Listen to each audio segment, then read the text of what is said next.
Jerks? Happy Friday. Man, we've had some kind of rainy, cold May weather. This is it. Tomorrow it's going to get a lot warmer. I'm going to turn off the electric stove going forward, I think. I think we're going to get some warm weather. I'm ready for the weekend. I am ready for this weekend. I'm going to be working, unfortunately, but I'm ready. I'm ready for the weekend. I'm ready for May, June, July. I'm ready for summertime. I'm ready for the Young Jerks, what we're doing, which is just going right back to great content, great guest all the time. I knew tonight people would want to watch this, and I am just as excited, and I think this guest is too. Everybody's excited about this. It's just, it feels like old but new times. It's like a new era right now. And I have to say, we're feeling good. We are feeling good over here. We're still covering Karen Reed. So all this changed, but a lot still stays the same. And we're still doing our show. We're still having a good time. I want to thank Brian from LTL who sent his people over. I was watching LTL tonight. Again, what is old is new. Watching Matt McCabe. I mean, that was some of the biggest content on this channel was when we replayed Matt McCabe's testimony. Watching Brian do it again tonight, it was great to see it once again, to see his chat, to see his audience. And I want to thank Brian for coming on the show the other night. It felt really good, and we got all those super chats. You guys really have been lighting it up for us after the war room. The war room started counting all our super chats, but now they don't want to count them because you guys are coming through lately. So I want to thank everybody. I want to thank our guests. I want to thank our mods. I want to thank the super chatters who are already started up tonight. You've already started up. Oh my God. Here we go. I'm not going to thank you all right now because I have a guest I want to bring up. She's waiting patiently. And again, she is an attorney. She's been on the show many times before.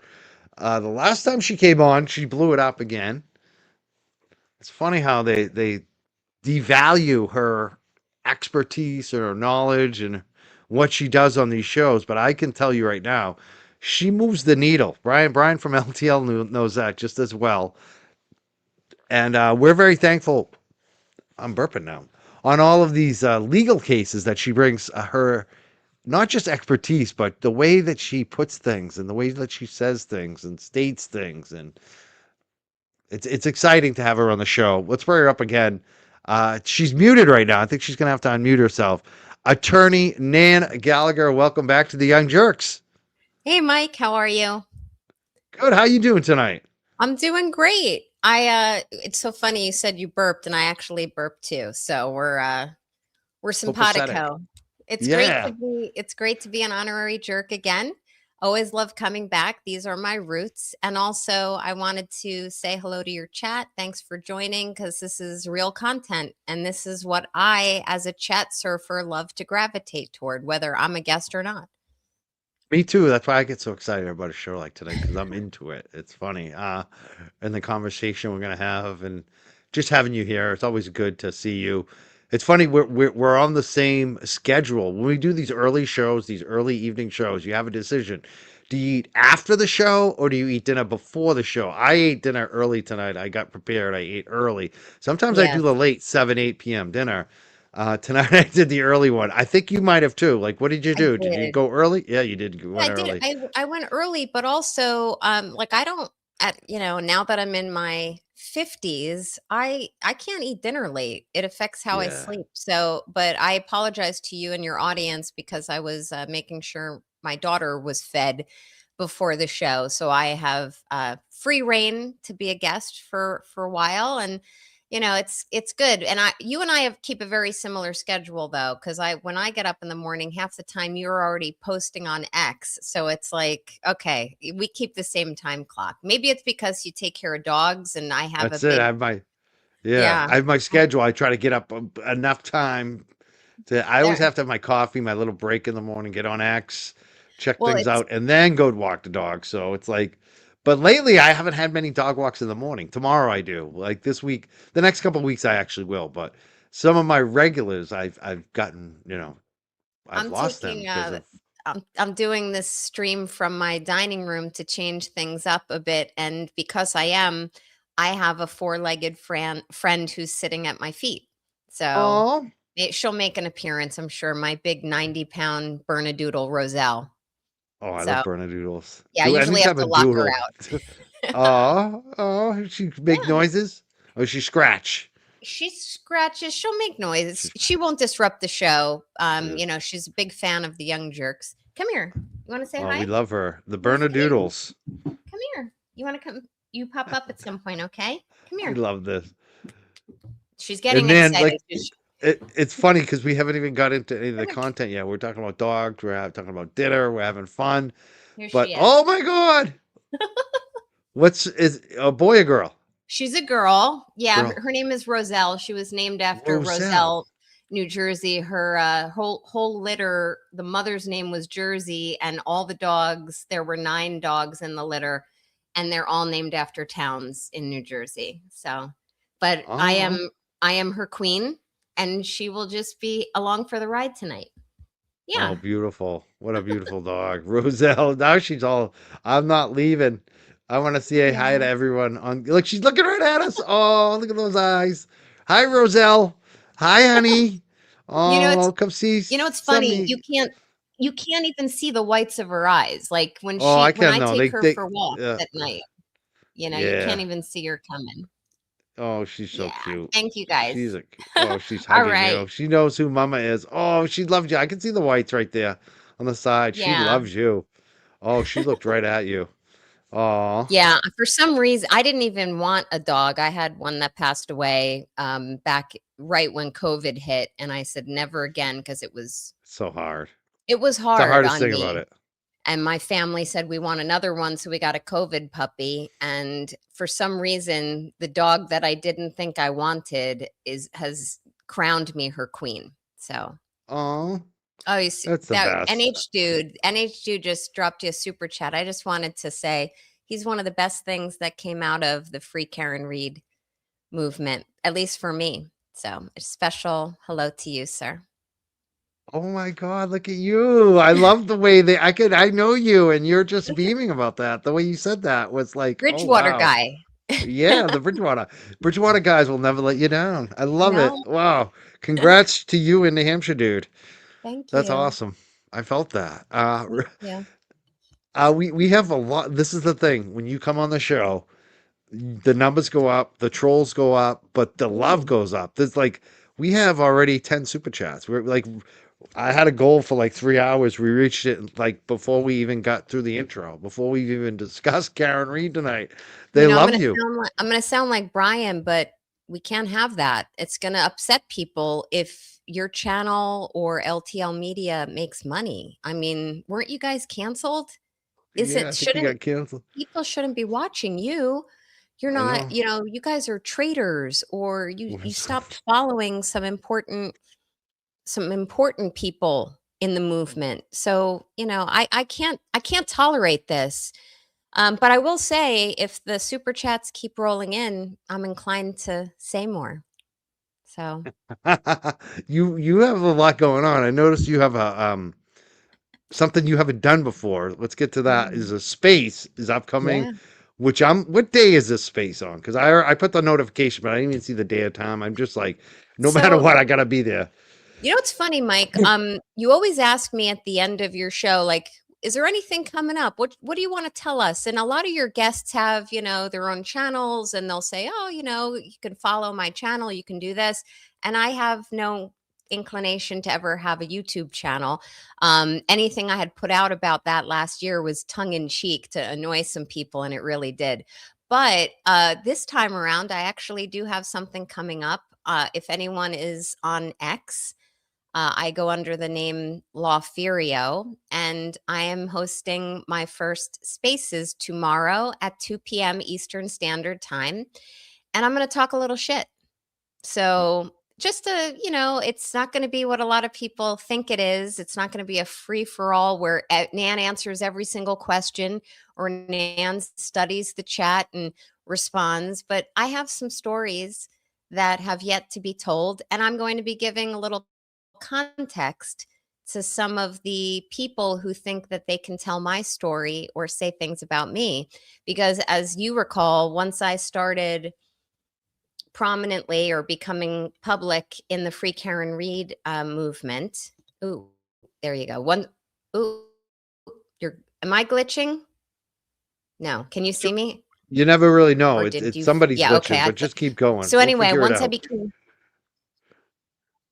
once I became public in the Free Karen Reed movement and had done, some stints on a bunch of channels, I got to know people, and they shared a lot of information. I got to see a lot of things, and I have some stories to tell.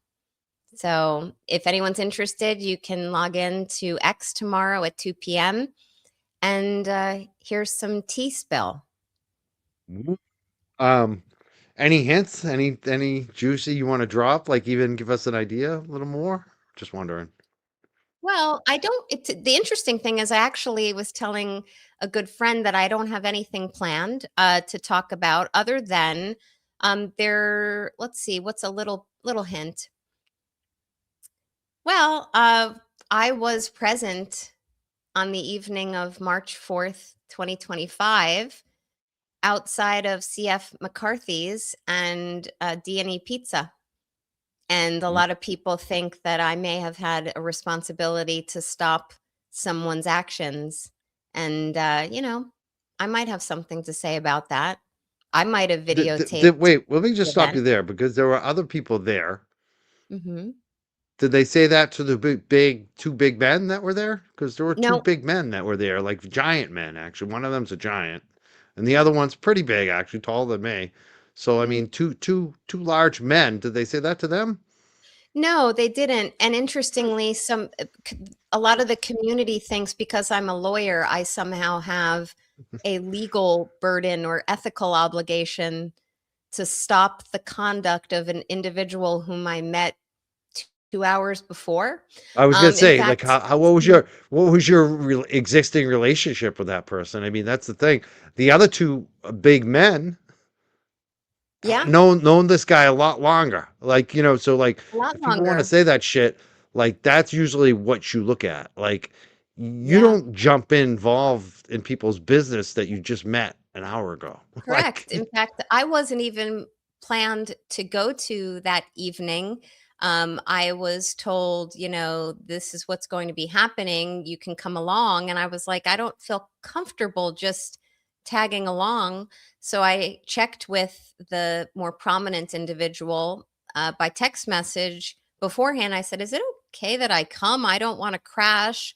And I was told, oh, absolutely, come along. So I did.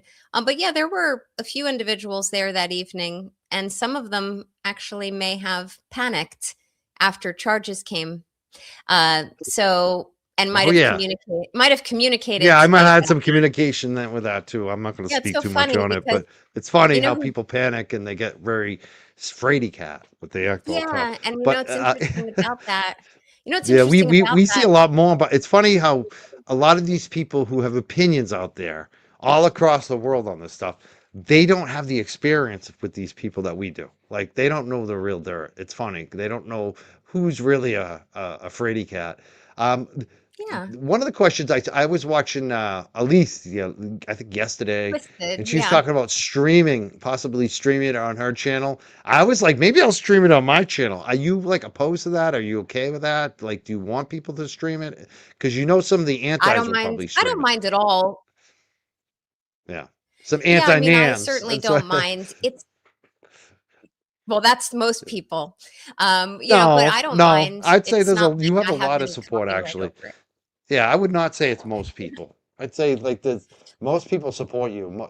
There's a tiny loud minority. That's it. That's what these people are. They're just the loud mouths. Let's talk about what we wanted to talk about tonight. Yeah. Also, I think you're going on. Well, actually, since we're promoting, before we get to that, and I said Elisa's name, I heard her say that you're going on her show on Sunday as like the program, kind of giving that dude a taste of his own medicine.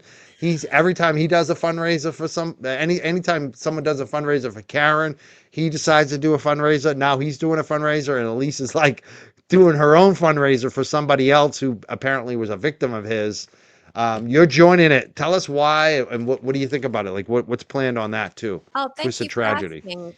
Just for a little background, Mike and your audience, Mike, you kind of made a little introduction between me and her on a See, I'm matter. gonna get myself in trouble for that. People, because the people Uh, who are free Karen Reed don't like that I even talked to her because she's Well, anti let Karen me Reed. say, But I well, have to here's say, like, out of all the anti Karen Reed people, the only one that has ever not fucked me over at all is Twisted Tragedies, and we like she has been good to me, like on a yeah. personal level. Um, Especially when if I back when there was some issues going on, like she was the only one, like, so I like her more than any other anti, let's just put it that way. So that Well, I'll just be clear to people, I I don't will say care. this, because and that's what I wanted to mention. So She I, never tried to put me in jail. Like, and yeah. in fact, the opposite. She's that's what I like about her. See, She's a decent person. the nice thing about her is that I don't look at her as an anti. I don't I don't want to upset free Karen readers by saying, "Hey, I have a friendship with her." And by the way, I don't have turtle boy derangement syndrome. People say, "Oh, no, she's talking to Twisted. She must have it." No, I don't. I actually find her an incredibly compassionate person, to me. That's my experience. And I treat people how they treat me. And I get a lot of flack on X when people say, "Oh my God, you're so not nice on X. You're one way on YouTube and you're another way on X." I treat people on X in response to how I've been treated. And that is the truth. Elise has been very kind to me. She has helped me with some issues that I've been facing personally, and others whom I love. She's been helping them. I have told her flat out, I completely disagree with her take on what happened the night in question in January of 2022. And I respect that she disagrees with me. She respects that I disagree with her. And it's my observation that her audience respects that I disagree with them. And we just get along on a human level. And that's what I wish more people would do in the X community and on some other YouTube channels. It's either her or them. If you're going with them, then you don't support us. And that has actually been my experience because I tried personally to stay neutral in many of the relationships between creators in the fall of 2025, and when it became untenable for me to remain neutral, when I saw some behaviors and words being spoken that put me in a position where I just could not stay neutral anymore. Now I'm an enemy, and I'm really not an enemy. I still support the First Amendment. I still support Karen Reed. I support much of what another individual does, and some of what that individual does not do, I disagree with. But ultimately, because I choose to have a relationship with Elise Untwisted Tragedies, that says, you know what it should say about me? It says that I'm willing to meet people halfway, and I'm willing to respect and disagree with their opinion. And that's how she treats me. So she had asked, "Hey, Sunday, I'm having a fundraiser. Would you like to pop in?" And I said, "I'd be happy to pop in. I have a softball tournament to attend, but I'd be happy to pop in and give some insights. I have no idea what's going to be discussed, but I welcome any opportunity to talk about issues. And I'm sure if whomever is talking at the time, if they want to debate what happened, or they want to come at me and say, "We know that Karen Reed did this to John O'Keefe," well, they've met their match, because I'll debate them all day long if I have to. But ultimately, I find that Elise is a good person. That's been my experience with her. If she hasn't been, and I have no knowledge that she hasn't been to other people, that's not my experience. And I wish more people had that type of personal touch to how they approach their relationships with others. And that's the God's honest truth. And one last point, Mike, anything I say on X, which is stark and snarky and spicy and outspoken, it is in direct response to how I am treated. And you've said so yourself. Like, they come at me. I don't know why. They come at you, they provoke you, they poke and poke and poke and poke, Yep. and then they act surprised when they finally get a response. It's just like the Yeah. paparazzi. The Yeah. paparazzi follow the stars around, they harass the hell out of them, and they wait for that 1 second when the star reacts. And it's the same thing. It's just Right. that's the game. That's what I always say. We have like our own paparazzi following us around. We have troll accounts. They act like us. They try to be us. It's just hilarious. I start laughing at it. There's a few comments I want to answer Yeah. or respond to quickly. Supporters and not supporters, and I'm enjoying like all the people here, even the ones that don't like you or I. Or we're Oh, gonna have fun with them because it's like welcome in. I'm I want to like say this is a one of our. special This is a hello funny to thing. They them. say we don't have any audience anymore. We get no views. Nan doesn't get views. Nobody watches her. This is our biggest live show interview in a while. So Well, there let me you go, send this as you go audience into wise. as you go through Yeah, some I got a comments. few I'm gonna bring up. This is the I first one. Who's oh just go want to ahead. say You a want to say something? special hello to those people, the people who are hate watching. And if I can make one special request, consider don't hating this evening. Oh, give a donation. A Give us $5. donation. I'll give you $5. I'll read your comment. You know, it can be one. I'm not like the other dude. There's no minimum here. Uh, Lynn's Leah says, who's Elise? Elise is Twisted Tragedies or Untwisted Tragedy. She's got a YouTube channel. She's somebody that supported Karen Reed early on. She had some issues with Turtle Boy, which were ridiculous on Turtle Boy's end, as usual. And she's somebody who has a show, and she's doing a counter event to Turtles fundraiser on Sunday, which I think is kind of hilarious and funny. So I watch her show. I do. So that's Elise. If people want to know, you can follow her. She's very controversial because she's anti Karen Reed. Some people got mad that I even talked to her. It's funny. I tune It's funny out. how people want to patrol our relationships and who we're friends with, who we like, who we don't like. Can It's I like can I make one politics. comment about Elise Yeah. too? Like, so when they get when on her show, when she does spend time talking about the Karen killed John theory, I tend to kind of tune out. That's not what I believe. That's not what really essentially two juries found that that's not true. But people who say, hey, Karen was acquitted, that doesn't matter. So the antis should just roll over. And I want to tell them as a lawyer, the case essentially is going to get tried again in the civil lawsuits. It is getting tried again on a civil level with a lower burden of proof. So everyone who is staunchly free Karen Reed, which I am, should care what the antis are saying. It doesn't mean we believe them. It doesn't mean they're convincing, but it does mean that there's another shot that's going to be taken against Karen in the civil action. So we should care what they're resting their hat on. And ultimately, I think that Karen will be vindicated in the civil action, and I think she'll be successful in her other civil actions, which I'm sure we'll get into.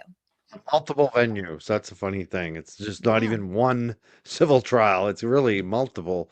Um, let's read. I love this. We got a Facebook person who doesn't like us and said, "What a couple of losers right here." Nan is a POS. Thank you so much, Shay May.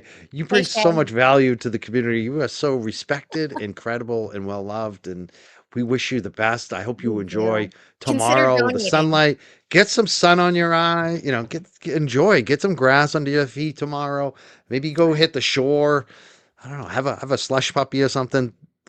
You made the big screen tonight, Shay. Congratulations. Thanks, Shay. Uh, and then we have Deidre who says, Mike, can you please tell Nan to post a link to her space? Maybe her posts are on YouTube for people who don't have an X account, please. So yeah, I mean, I'll try to stream it tomorrow, but I mean, we can share that. Well, You know, we share Laferio's Twitter anyways tonight, so that will be going out there, and you definitely, we will share I that. would just ask any one of the ladies who I'm seeing in the chat if it be Right, only because I'm working off a laptop right now. If anyone wants to go into my X and put a I'm link gonna do up, it right now if they I'd be don't. happy for that. But I mean, it's not going to be the most exciting thing. But if anyone wants to hear the real story without the spin, tune in. And one last I'm point, copying the link and I'm posting it now. it's not gonna for sorry to disappoint the antis because I keep seeing the viewer numbers go up. Sorry to sorry to disappoint people who don't like Nan or are staunch supporters of a certain individual. Um, it's not going to be open season for Nan to answer all of your questions or for me to grant you speaker rights. So if you're going to waste your Saturday afternoon, which is a rare one for me when I'm available and not at a sports tournament for my children where I touch grass and live my life beyond Twitter. If you're tuning in to be able to take shots at me and think you're going to land them, go find something else to do. But if you want to hear the real story without the cult spin, tune in. Thomas Fleming still coming at me. He's one of Kevin's friends. Says Turtle Boy is a parent. Everybody knows that Mike used to lick his you know what for clicks and likes. Terrible judge of character or profit seeking opportunist. You decide. I'll throw out a third option, Thomas. I give people the benefit of the doubt until they show me otherwise. And I also feel like there's always redemption for people. Like I felt like a lot of shit that Turtle Boy did in the past. I felt like he was going to move beyond, almost like a Howard Stern character, where you would kind of get your shit together as your success as you climbed the ladder, so to speak.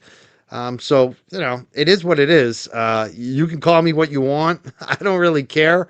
The clicks and like thing, I don't think so because if it was for the clicks and likes, wouldn't I be doing what like the Galera is doing and Nurse Kim and Auntie Deb or even just Mazza just not say anything, just kind of hide away? Ooh, Like I still would Mike, have like all that audience, right? I mean, Mike, so that's not true, Thomas. I could counterpoint Thomas right now. Yeah, May I? go May ahead. I please? Yeah, I'd love So you to say something Thomas, about it. I uh, I have to say this. Um, Mike, this is my observation as a fan and viewer for a long time of the Young Jerks. Mike was aligned with many things that Turtle Boy was aligned with for a long period of time.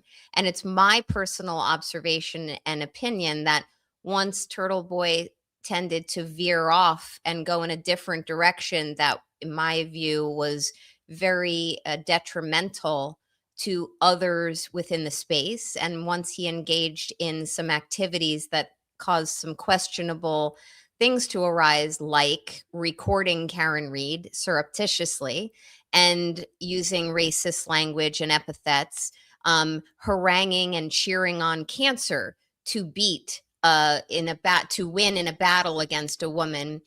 I think those are the types of indicators where everyone should be saying, why am I supporting this? Referring to other people on other channels as hood boogers. Is that acceptable? Raising misogynistic comments about people's bodies, including my own. So I think ultimately Mike did not do that to Aiden, and Mike did what I think was a very good thing to do, which was to kind of give him some sage advice because Turtle Boy didn't need to go this far. And it is never too late for redemption. I agree with you, Mike. And you know what? It's not my responsibility too. Like I'm not a sheriff around here. I've never tried to be like the sheriff and shit. Maybe I got like that for like a few months because I got so pissed off about what he was doing. But like that's never been my thing. Like people try to be like, oh, you should be investigating this or that or doing. I'm just like I have conversations on YouTube with people. That's really what I do. Like it's not. Stop trying to make me be somebody. I'm not a cop. I'm not an investigator. I'm not the morality police here. Basically, all I do is have interviews with people, and I did take a stand on Turtle Boy. I think Thomas, if he was like fucking real, he would at least give me that much credit. But whatever. I don't really give a shit. Like I don't care what anyone thinks about me because that's the bottom line. I don't. I mean, I appreciate people I respect when like Nan and things like that. But beyond that, I don't have time for it. Yeah. Uh, yeah. And New Hampshire dude says, "Woohoo! Who knew?" We I'll just go through remember. some of these super chats because I've we're responding to people who haven't done a super chat, and the super chat people need to get responded to too. So, Deirdre, I want to thank you. We did post that in the chat, so people will be able to find it. It's pinned in the chat right now on YouTube, and it's also in all the other chats. Ruby Hey, D, Ruby. thank you so much, Ruby D. We love Ruby D. She does great videos. Recovery Cat, thank you. Look at this. Not today, Satan. See, our numbers are going up on the memberships again. Yeah, Thank you so hey. much. I appreciate that. And I love the pounds that we get. We get the pounds from overseas and the guilders and oh, thank you so much, Kim P. And Miss Mitzi. Look at this. Simon. They love, you know who they love on the show? They love LTL and Nan Gallagher because every time you both come on, look at this. We're getting all these super chats. Suzanne, what the duck? I haven't seen what the duck in a while. Holy Oh, shit. What the hopefully you're duck? doing well. It's good to see you. Yeah. Yeah. Rose. I mean, we've just been going through these. Law wifey, law talkers. It just goes on and on. Simon. Simon gifted 10. Look at this. I'm getting excited. I'm excited already. And our Oh, chat's by the buzzing. way, you have someone in your chat who Buffalo, whatever their name is, Bully, I don't know what their name is, begins with B, who keeps asking me about Alex. I keep seeing him in your chat. Without giving context, you should tune into my spaces tomorrow. I'll tell the story. Oh. I'm going to be talking, folks, so buckle up. I love this guy, Buffalo Bully. He Yeah, says, My that's who I'm coat is talking here. about. Now, if only you're washed up. You don't think I'm washed up? I smell good right now, bro. I took a shower. I took two See, showers today, you know what's actually. One this funny? morning, one before the show, like a half hour ago. It's I'm You'll pretty have clean. I bet I'm someone cleaner than you. I bet you're kind of a slob, I bet. I bet you don't live in a clean house like I do, with three well, floors, you three have someone bathrooms.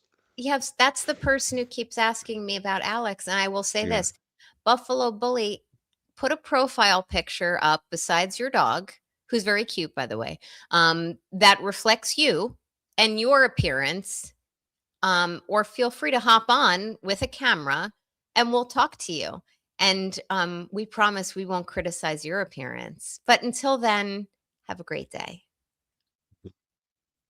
Have a great day. I love God it. bless. They're all in here tonight supporting us. Oh, I also God. got this. Mike would look cool with a sheriff badge. It's funny, you know what? There's this dude, this rapper who made a movie who cast me as the sheriff, the police officer, and guess who I was supposed to bust in the movie and knock on the window of? And I Who? just met him on that day, JFK. So Oh, I played the sheriff in a movie, and JFK played the bad guy. But I couldn't do it. I couldn't be the sheriff. I couldn't. Like I'm just not that kind of guy to like want to oh, I love bust that. people and shit. JFK played the bad guy perfectly. I was scared. He's JFK is so talented with all that he does, whether it's in, breaking down true crime cases, music, interviewing people, like what he's done on the Eddie O'Brien case. And it's Oh a, yeah. it's a team effort. Kudos to his whole team. But the way he breaks down, I mean, he's a master interrogator. But most importantly, in my view, JFK is just a really good person. He's been nothing but a kind soul to me. I like him very much. I think I would have a hard time seeing him as a bad guy in a movie. It's funny. He's talented. He's like gifted, hardworking, but he's also got a good heart. I mean, that's the thing. I'm happy to be friends with him. Thomas threw in a super chat. I appreciate that. But he says something that's kind of whack because he says you still refuse to apologize for falsely claiming a man with stage 4 cancer was faking. I don't think I ever said that. Number one, and if I did, I think I might have doubted it at one time. I don't think I really said it as clearly as you said, but I've definitely like apologized on that. And once I realized Kevin truly did have cancer, like I could tell. And I got to say, Thomas, you should talk to Kevin because even though Kevin and I don't agree and Kevin still gives me shit, I like Kevin. Like, I do. I like Kevin. Like, if it wasn't for Karen Reed, Kevin and I would probably be friendly. Like, it just, you know, I You don't like, I, think I truly like Kevin. Like, I want good things for Kevin, actually. And think about that, Thomas. Kevin wrote all kinds of bad shit about me in a book. And I could sit up here and say, I like Kevin. Like, and I truly, like, I would go out and have coffee with Kevin. Like, I would. So I'll just leave it at that. Natalie says she threw Thomas out. Oh, So I'm whatever. sure he'll still He watch. gave me a super chat. If he wants to come back, I mean, I'm sure it's just temporarily. We don't have to even throw people out tonight. Nana and I are so used to it. Like, we're Yes. just, the only thing we want, I guess, on our mods, if they post any, stuff about family or people's addresses or make any threats or if they're going after other people. But for me, I don't care. I really don't care. I don't either. And half the stuff, I mean, that last comment from Thomas was hypocritical, because whether or not you made a comment about someone, Kevin, with stage 4 cancer, I'm assuming Thomas is a turtle rider. And if Oh, he is a no, turtle no, no. He's rider, not. is he He's a not? Kevin Linehan, Yellow Cat. He's Kevin Linehan's like moderator. Okay, Yellow so Cottage Hill. so he is not a turtle rider, No, Thomas. he's the opposite. He's the Okay. opposite. So I mean, Okay. we get shit from both sides. It's funny. But I love here's a turtle rider. The turtle rider's back. Buffalo Billy is a turtle rider, and this is the fucking, like, I gotta say, like, if Thomas at least isn't like that brain dead, like, he's not a turtle rider. Buffalo Bully says, I'm gonna go watch Sparkly Rabbits now. You guys ask, Go like, for it. yeah, like, like, what kind of educational content are you getting over there? Is she gonna dance for you? Like, The what is she gonna Buffalo, what is she gonna give you on the Karen Reed civil trial tonight? I could What is sit she here gonna all give you night. on anything? Like, any news? I That could is sit here embarrassing and that you talk to posted that, Buffalo Billy. You should be embarrassed and ridiculed. It is so friggin' embarrassing that you admit to watching that. see Buffalo Billy or Bully, whatever his name is. If you're a Sparkly fan, see the difference between me and Sparkly is I'm sipping lemonade this evening. So I have all my faculties. When anyone watches Sparkly Rabbit and her reckless streams, this is full of wine with That's with right. her. So, ultimately go watch her. We'd prefer that you do that. Just laughed the thought of like going to Tufts.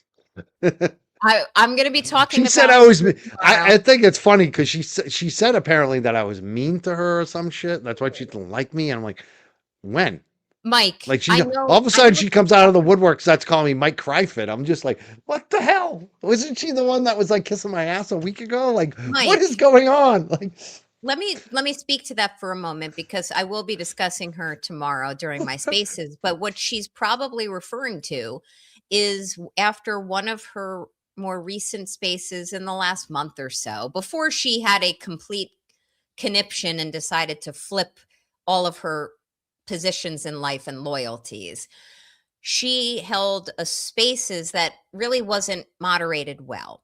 And I forget what it was about. Your chat might remind me, but she then came on your show. She called in and she told you, like, hey, I'm still learning this. I'm new to it. I don't really know fully what I'm doing with spaces. And you held your own with her. You were respectful to her as a caller, but you said, I think you didn't handle that scenario well. And she was a fan of yours and you didn't give her grace. You were like, hey, you didn't run that spaces very well. If you're going to be moderating a spaces, you have to have a certain level of decorum, and she didn't have it. So it's one of the reasons why I think she flipped. But that's probably why she calls you Cryford now. I not once have ever seen you cry, except when what was it, the Patriots lost to the Bears. that was 1984 or something. Like, I don't even know. That was a long time ago. I was in junior high. Oh my God. I mean, I mean, come I'm on. trying to think. Like, when my friend Michael Malta died, I might have had a few tears. Like, that was. Yeah. Sometimes I might cry during a sad movie, but that's it. Like, I don't cry for myself. Like, No. I can't remember ever crying about, like, even when I got cancer. Like, Yeah. like, even when I lost my career, you know what I mean? Over some weed, I went from six figures to like basically bankruptcy. Like, no crying. Like, never cried. Like, I'm just not. I don't know. I find that type of nickname that you've been given, and trust me, I I think have, it's because they're crying though. I mean, that's yeah, why, right? and I have They're many. crying. Yeah, I'm Nanthrax, I know. Naniel, you know, Anthrax is the best. all of them, That Sea shows they're Hag. scared of you. They are afraid of you. But it's like, I don't, what is the saying? Sticks and stones may break my bones, but words will never hurt me. It's so stupid. It If is. the most you come at me is with my appearance, or you try to compare me to other lawyers who are grifting on this movement, okay. How about you meet me with my mind? If you want to meet me mind to mind and we have a very intellectual debate, you will lose. So you can Yeah. pick on me all you want. You can comment on my looks, my hair, my eyebrows, my extra skin from losing 200 pounds, how I lost 200 pounds. I don't care because I'm better than you. And I'm speaking to the assholes, by the way, Mike, not all the good people, but it only makes those people look worse if they try to tear someone down that way. But they'll never win in a debate over what happened the night of January 29th, 2022. They'll never win in a debate over legal analysis of pleadings in the Karen Reed case or other cases like Kelsey Fitzsimmons and Miles King, or pick any case, Sandra Birchmore. I know my stuff. So if you don't like the way I look, then just look away. You don't have to tear me down or come at me in my personal life. It just doesn't land with me. This is so funny right here. This one right here. Imagine giving me a super chat and making demands. Like, hi, this is Mo Mike. If you don't agree that Nana is the worst, please refund me for this. I don't know if you know how YouTube works, but the YouTuber has no way to refund you. So right there, Well, you made a demand that I'm not even able to do. You want to go refund? Talk to your credit card company, Mo. You gave me money. You're lucky I even put this up. If you agree, please keep it. Like that is like such a ridiculous. Who do you think you are? You look crazy. Is this yeah. the so-called attorney? You look fucking nuts, lady. Like Well, this as kind of demand, I'm gonna make a demand to you with no legal recourse behind it. Don't send me any more super chats. I mean, You know, think like that's about it. it. They You're paid making demands of me with a soup no, through a super chat. F you. you Lurch just paid 19.99 to insult you or me or both. Yeah. And only 70% of that goes to you. Yeah, So, and I I'm gonna mean, refund her. And I have no using way to his refund logic, her. That's the stupidest thing I've ever seen. YouTube doesn't allow us to refund people. What do you like this is gonna you prime me sound up for my insane. spaces All right, tomorrow. let's we all right. So we've commented, we've put up a lot of super chats, we've commented. Meredith made a comment today, which was funny.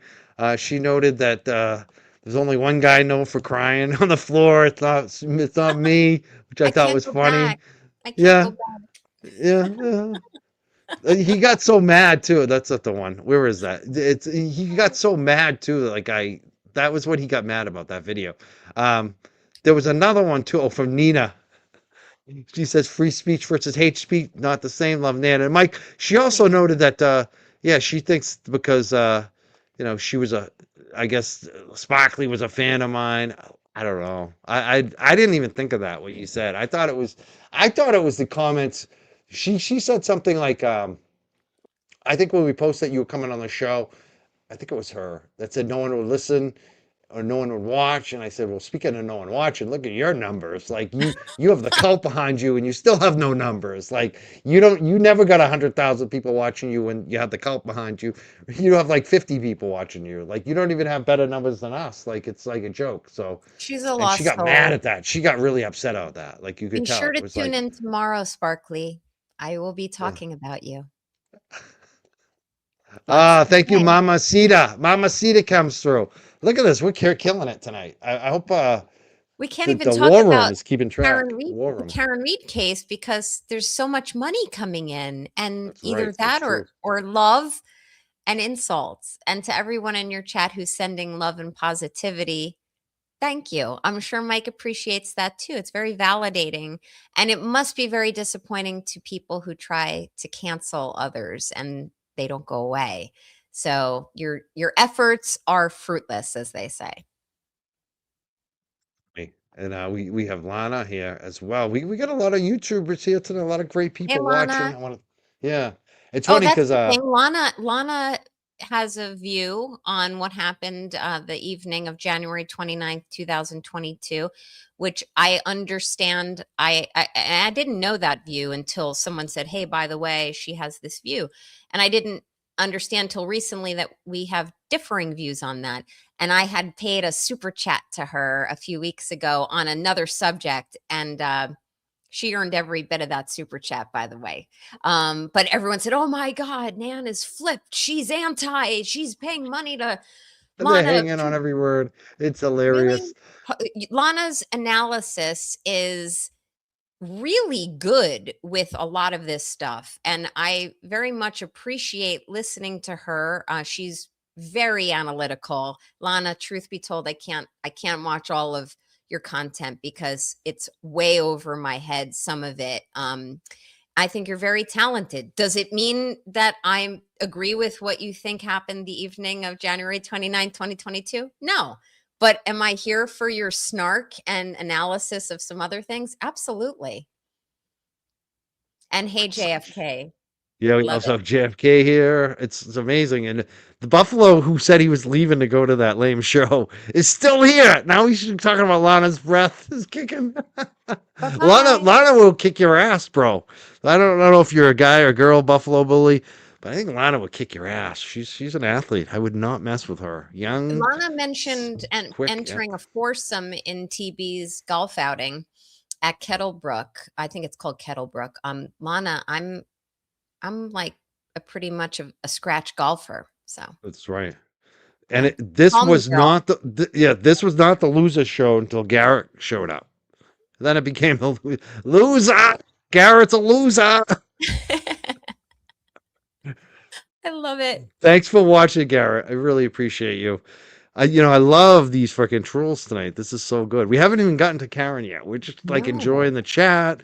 I just want everyone to put up the ones right now in the chat if you're enjoying this, the shit talking that we're doing with in the chat and Friday loving night shit people and talk. I should have gotten out of my work clothes. If we were really gonna talk shit, I should have put on one of my funny T-shirts. But I'm all for dressing up and shit talking. we have Although, everyone here. yeah. Oh, thank you. Yeah, I mean, and by the way, like that's a lot of, as I said this before, a lot of people think that because I'm a lawyer, I should comport myself in one way and only one way. That's not who I am. I'm a little bit of salty and I'm a little bit of sweet. That's everyone has their own recipe. And I'm a great lawyer and I can dish it too. So if you don't like that, you just change the channel or Oh, unfollow sure. me. But one But thing they I am won't. is They staunchly won't. And, loyal, and you and know? I don't even want them to leave. I like them here. Thank you for being a troll. Thank you for us being in your head. Thank you for having Nan derangement syndrome and Mike derangement syndrome. It's been very contagious lately, and it's actually paying off. I don't know. At first, I thought this wasn't a good thing for my brand. I never talk about my brand, but there are some people who always like to talk about their brand. It's fucking funny. Like they have a brand. I like Oh, your yeah. brand is fucking gutter level. But it's funny. Like I think it's actually good for our brand. I was told, recently on someone's large platform, I was described as wanting to build my brand and seeking clout, and I think I was called a piece of shit. That was someone's effort to try to tear me down, and you know what it did? It made me laugh, and actually, my follower count went up after that, which is something I don't even care about. So thank you for calling me those things. But I don't have a brand, and my brand is my business, and I like it, and it's good, and I work hard at it. So, like someone accused me yesterday, they said, "Don't your, don't you realize your brand is dwindling and you're going to run out of money?" And I said, tell that to my client who just paid me a boatload of cash to represent him. So, or you live on Twitter all day long. No, I don't. I don't live on Twitter all day long. But I am a keyboard warrior. If you dish it, be careful because I'll dish it right back. The trolls are throwing up their numbers too. Like I Zero. appreciate they're listening to every word. They are the Oh, best they fans. are. They are. He is here. He's not going to Sparkly Horse. Sparkly Horse is too boring for you, bully. Isn't she a You're right rabbit? fucking here. Sparkly I horse? own you. I own you, bro. I own you. I don't want you to die in a hole. I want you to be like keep posting. Please keep posting. I love you. Please don't stop. But This is funny. We haven't even gotten to the content. We're having so much fun. Here's another one. Nad Stork 83 comes at me and tells me, Mike, tell me you had 500 watching. I would say never with Attorney Bettero. Well, that's because when I had Attorney Bettero on, it was the Karen Reed trial. yeah. Like, is Bettero going on Nurse Kim and getting 50, 100,000 views? No, he's not anymore, is he? Is it because it's not my show? No, it's because it's not Karen Reed anymore. Come on, dude, wake up. Like, some of you guys are really dumb. I just have to say it. Like, Yeah. the dude sat here and talked shit because I talked to Ed Flynn the other night and I didn't get like a million views on it.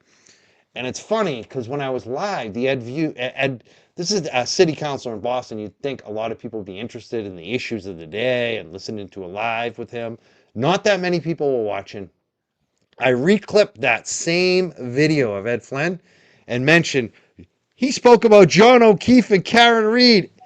The video got 10 times as many views as the live. So really what brings in the numbers, let's be clear, is Karen Reed. And that's for everybody. That's not just for me or Turtle Boy or whoever. Everybody benefited from fucking Karen Reed. And that's what I'd never forget. Other people have. It seems like you have, Mad Stork. I don't know, bro. Is anybody getting 100,000 views on the level that I am? And I'm not talking about the Andrea Burkharts or the lawyer, I'm talking about, the locals. No, nobody is anymore, even with Bettero. So Well, you know you what's guys interesting, get and serious. I won't disparage Bettero. No, I like Bettero. I mean, Right. I have nothing against Bettero. Just to be clear, though, Bettero's brand, using my air quotes, his brand skyrocketed as a featured guest on your show. And And mine did too. it, We both okay. benefited. We And both benefited off of it. I'm No doubt giving, about it. I'm just giving a little opinion here It's true. that It's true. his And we were brand, both good for each other. We were both good for each other. Let's be clear. Like we both got something out of it. We both did well. We both blew up. It's like yes, but it is what it is. his And it was platform because of grew. Karen Reed. Like that's His the thing I'll never forget. It was because of Karen Reed. his brand, his platform grew, his follower count grew. He took on a client who has since paid him A lot of multi-figures. money. Okay. And I don't know, and you don't have to discuss it, but I would think there should be a level of respect that should come your way from him in appreciation. And I think, I don't know why he doesn't come to your show. Oh, And I haven't asked him. I think, this is a personal thing with him and I. I don't want to get yeah, into that. It's like no problem. there's nothing, not, he doesn't owe me anything. I don't think I owe him anything. I Right. think if we saw each other, we'd be good. We're good, but like, there's no issue. Like, it's just not a good thing. Like we're not on the same thing anymore. You know what I mean? And it's just not, it just, sometimes things don't work out anymore. Sometimes you have creative differences with people. It's Yeah. nothing personal and it is what it is. And I Yeah. don't think I should be putting him in that spot, asking him to come on my show where I'm not loving his client's not loving me. It's not like, you know, Exactly. so it is what it is. Just And that's it. someone, I think it was that Lurch guy put in your chat, oh, Nan, you've disparaged Bettero before. No, I haven't. It is not disparagement to say that the man has taken in multi figures in representing Turtle Boy in this matter. Okay. So he has gotten something out of this. And what I have said isn't as to Mark Bettero or any other lawyer, but I am the only lawyer that I know of who has not taken in a dime on this matter. I have donated to content creators to inspire them, not so they put me on their shows. I have donated handsomely to the Karen Reed funds and to Aiden's fund handsomely. And I have taken in nothing. Am I saying that for accolades? Absolutely not. But I don't have any rooting interest in this. And that's not disparagement of Mark Betterow. In fact, I've gone out of my way since day one to say I'm not him. I had a t-shirt made that says not Betterow. So the comparisons that people try to draw are laughable to me. I don't disparage him and I respect him very much, but ultimately it would be fabricated to say that he hasn't gotten something out of all of this. Totally. No one's disagreeing. I think that the Right. unique thing about you is you're not conflicted. There's a Yes. lot of YouTubers and even attorneys and law tubers who have some conflicts on this. Let's be Yeah. frank. And some of them in economics and loyalty and relationships. And it's easy to get conflicted like that. And, uh, I've been there. I mean, it's not, that's why I try to stay pretty damn independent now. Like, even with some of my friendships and alliances with people, like, I've always been that way where I keep my distance, and now even more so. And that's one of the reasons I like having you on the show, Attorney Gallagher, because you are so not conflicted. It's not like there's anything wrong with those other people. It's just that Right. conflicts come up, and that's one of the reasons. Like, I didn't want to have Betterow anymore. It's just too conflicted between he and I, and he and his client, and it's Of just too course. much. It's just too much, And it and must be it's a best for challenge all of for us just him. not to go there anymore. But let's move beyond that because the whole thing we wanted to talk about tonight. Oh, yeah. We've been going Business. 57 minutes and we haven't even talked about Karen Reed tonight. I mean, we've been going. This is how much excitement you bring here, and I how much people are amped up. They're so amped up tonight. They're fired up. They want to just get into it. The drama. There's a lot of supporters here. It's just funny, and we just went off. But let's talk about, Yeah. first of all, this whole clickbait lawyer thing. I want to play this. This is on the Depots that screen. were scheduled to occur between March 24th and next week, Your Honor, the defendant Reed has canceled 13 depositions. Many of those cancellations occurred on the eve of those depots, at least as far as we were notified. Even though the defendant Reed had us block off all of these dates in February, I've learned that since defendant Reed just sent off notices of deposition to the parties in this case, but did not bother to serve many of those deponents until the last minute. This clickbait lawyering is a tactic so that she can create a false narrative that these deponents are the ones who are canceling the Clickbait. What do you think about that little clip there with Well, clickbait lawyering and the Karen Reed depositions? This is an attorney that's part of the group suing Karen Reed. What yeah. do you think about him? So I say this coming from 25 plus years of experience as a civil and criminal lawyer and having to go into courts for status hearings as to how much has taken place, whether it's depositions, which is what people in other states we call them deps or depots. And those are out of court sworn testimony proceedings, whether it's interrogatory answers, which is written questions, expert reports. When I heard that lawyer say that, I said, that's Bush League. Nobody should be going into court from either side tattling on the other side. They shouldn't be saying, well, they're doing this or they're doing that. It's clickbait lawyering, and trying to get the other side in trouble. The court is there. The judge is there to call balls and strikes, and he needs to crack the whip if one side or the other side or both sides are falling behind on obligations, which, by the way, both sides, from my observation in Karen's case, are falling behind in their obligations. The discovery schedule, it is set. Always there's some latitude and relaxation of dates, and parties work together cooperatively. The court will understand that. But when this attorney says clickbait lawyering, I look at the effect of that, because when a lawyer on a high profile case starts coming into court blaming the other side and trying to land some punches as to what they haven't been doing, or to try to paint the picture that it's the other side who's the bad guy here and they have something to hide, then what they're doing is trying to get the soundbite for the news to try to get potential jurors to, quote, click and say, oh, what's going on here? This side must be hiding something.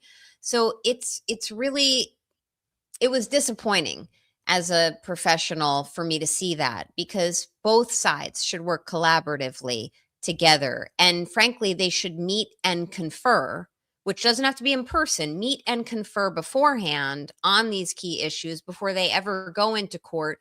So both sides can kind of give a unified front of cooperation and collaboration to the judge, because they're going to need deadlines extended. So it rubbed me the wrong way. It smacks of unprofessionalism. There was just more recently, yesterday actually, there was supposed to be a hearing related to Sean Good, and the Canton Police were withholding information about his suspension, any disciplinary, and any text and things like that. The judge seemed to go in Karen's way. There was going to be a hearing, like a motion to compel on discovery with the town of Canton. Yesterday, it got canceled because apparently they made some type of deal. What do you make of that? I don't really know, other than to say I was surprised that it didn't go forward yesterday, and I don't know what the deal is. I'd need to know more. It's very common where there's either a witness to produce or documents to produce, where parties can reach kind of side deals. Pardon, you're going to see Roselle on this camera angle. You're going to see her passing back and forth. But parties will make side deals to try to prevent publicity on maybe some hotly contested or salacious newsworthy issues. But I'd need to know more as to what exactly happened. And I didn't really dig into it yesterday. Have you heard anything more about that, or why this happened? I don't know. We don't know too much, but I like what I thought Boozy Beauty did. She does a lot of good analyzing. Good. I didn't read her I today. don't always agree with everything. Sometimes I feel like she goes a little too, but she's good.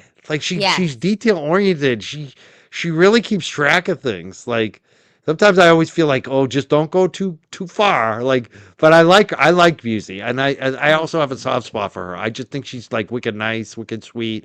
She's really good on TikTok and these shows and things. But these posts, this is a great rundown.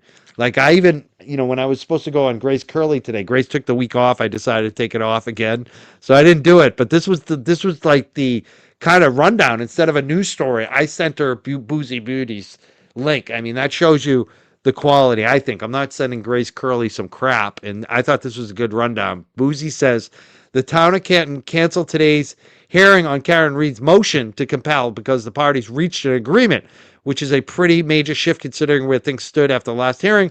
At the hearing, Canton was trying to block the turnover of Sergeant Sean Good records while the internal investigation remains ongoing.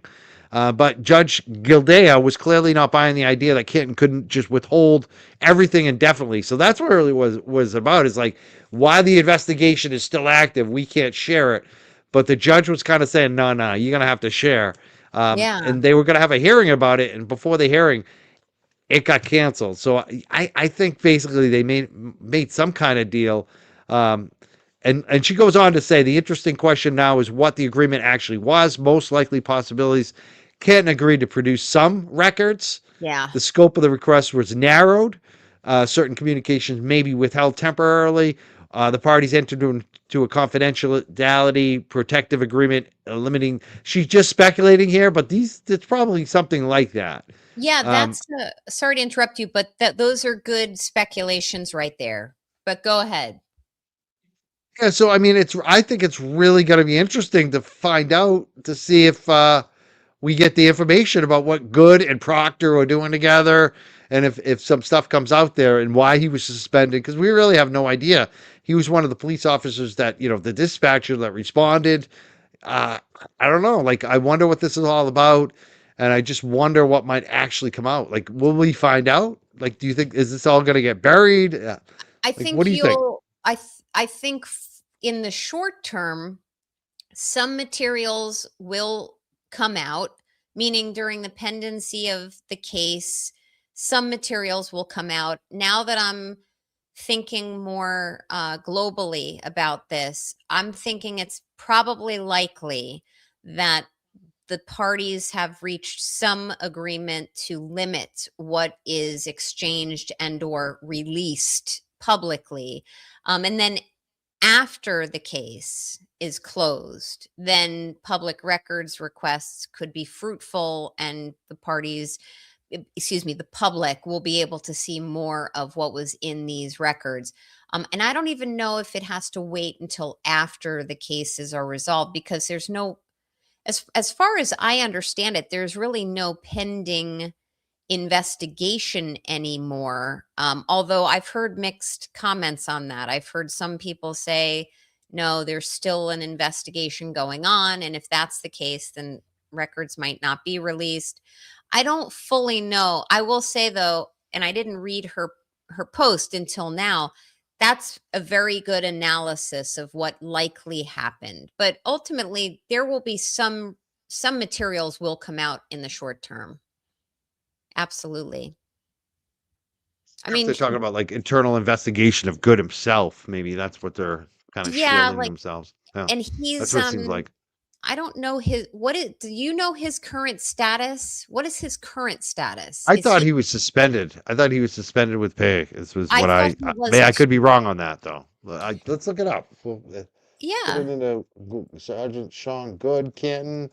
Is he suspended? It will tell us. Someone I love is someone in your chat wrote "Good Gone Bad," which is the music that John Como and Eric and I know Boozy, when she was with them, they would play that on the Canton Chronicle, and that makes me think of that. Suspended with pay, according to What the Duck, and That's what I thought. Yeah. because he is suspended, assuming that's correct, which I mean, What the Duck can do no wrong in my eyes. Because he's suspended with pay, that means that there is a pending status Yep. to what's going to happen to him.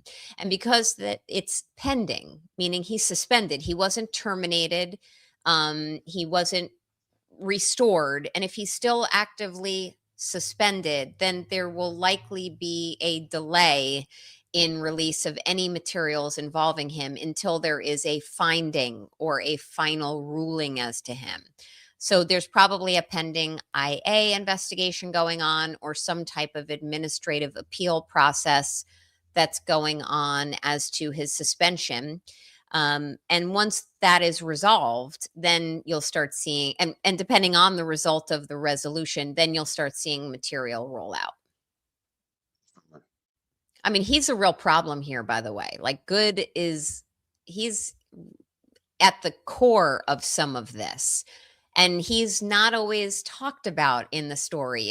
In this whole story of what has transpired, both the evening of January 29th, 2022, but just the overall I don't know what you want to call it, the chaos that's going on in Canton, Massachusetts. Good is like at the heart of a lot of it.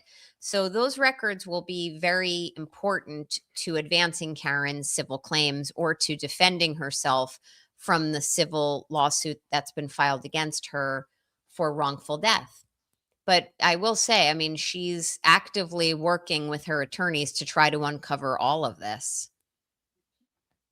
Speaking of trying to uncover, there was a motion to dismiss filed by Michael Proctor, Yuri Buchanan, Brian Tully, the town of Canton, Brian Albert, Nicole Albert, Jennifer McCabe, Matthew McCabe, and Brian Higgins, basically from Karen Reed. They're trying to have Karen Reed's civil suit dismissed that she filed against all of those folks.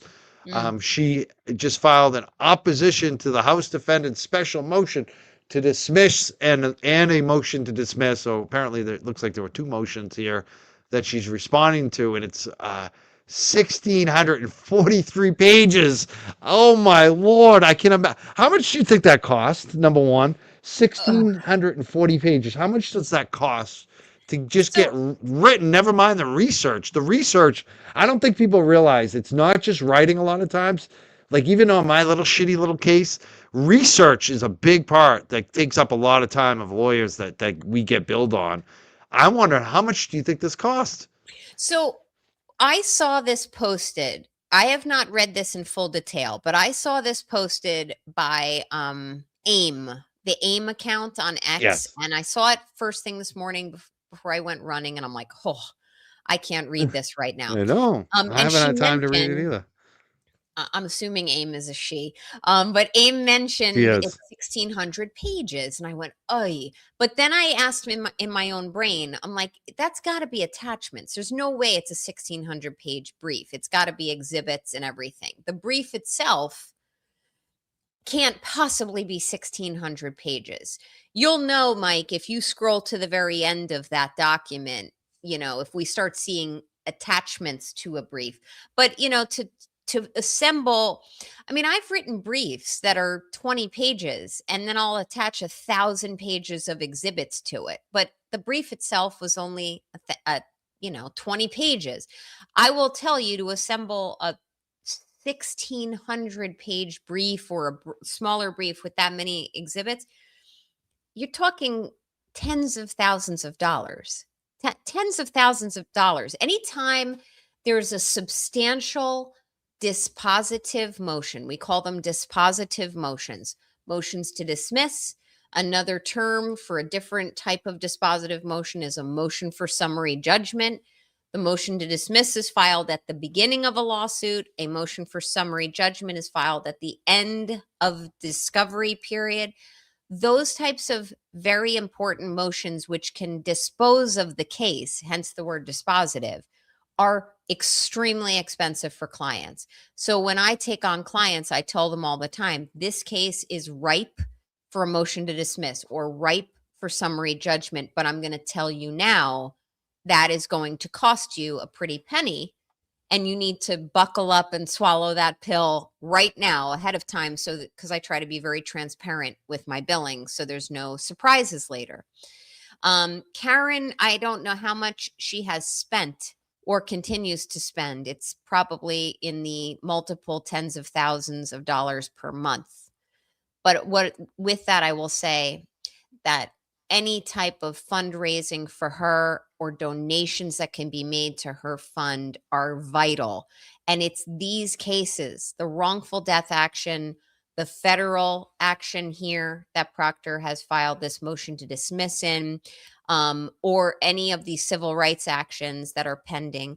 This is how the answers are going to be found. This is why, for those who got into this movement seeking justice for John O'Keefe, this is why fundraising and donating to her fund is so vital, because it's not free and it does cost a lot of money. Unfortunately, that's how one reason why lawyers get a bad name.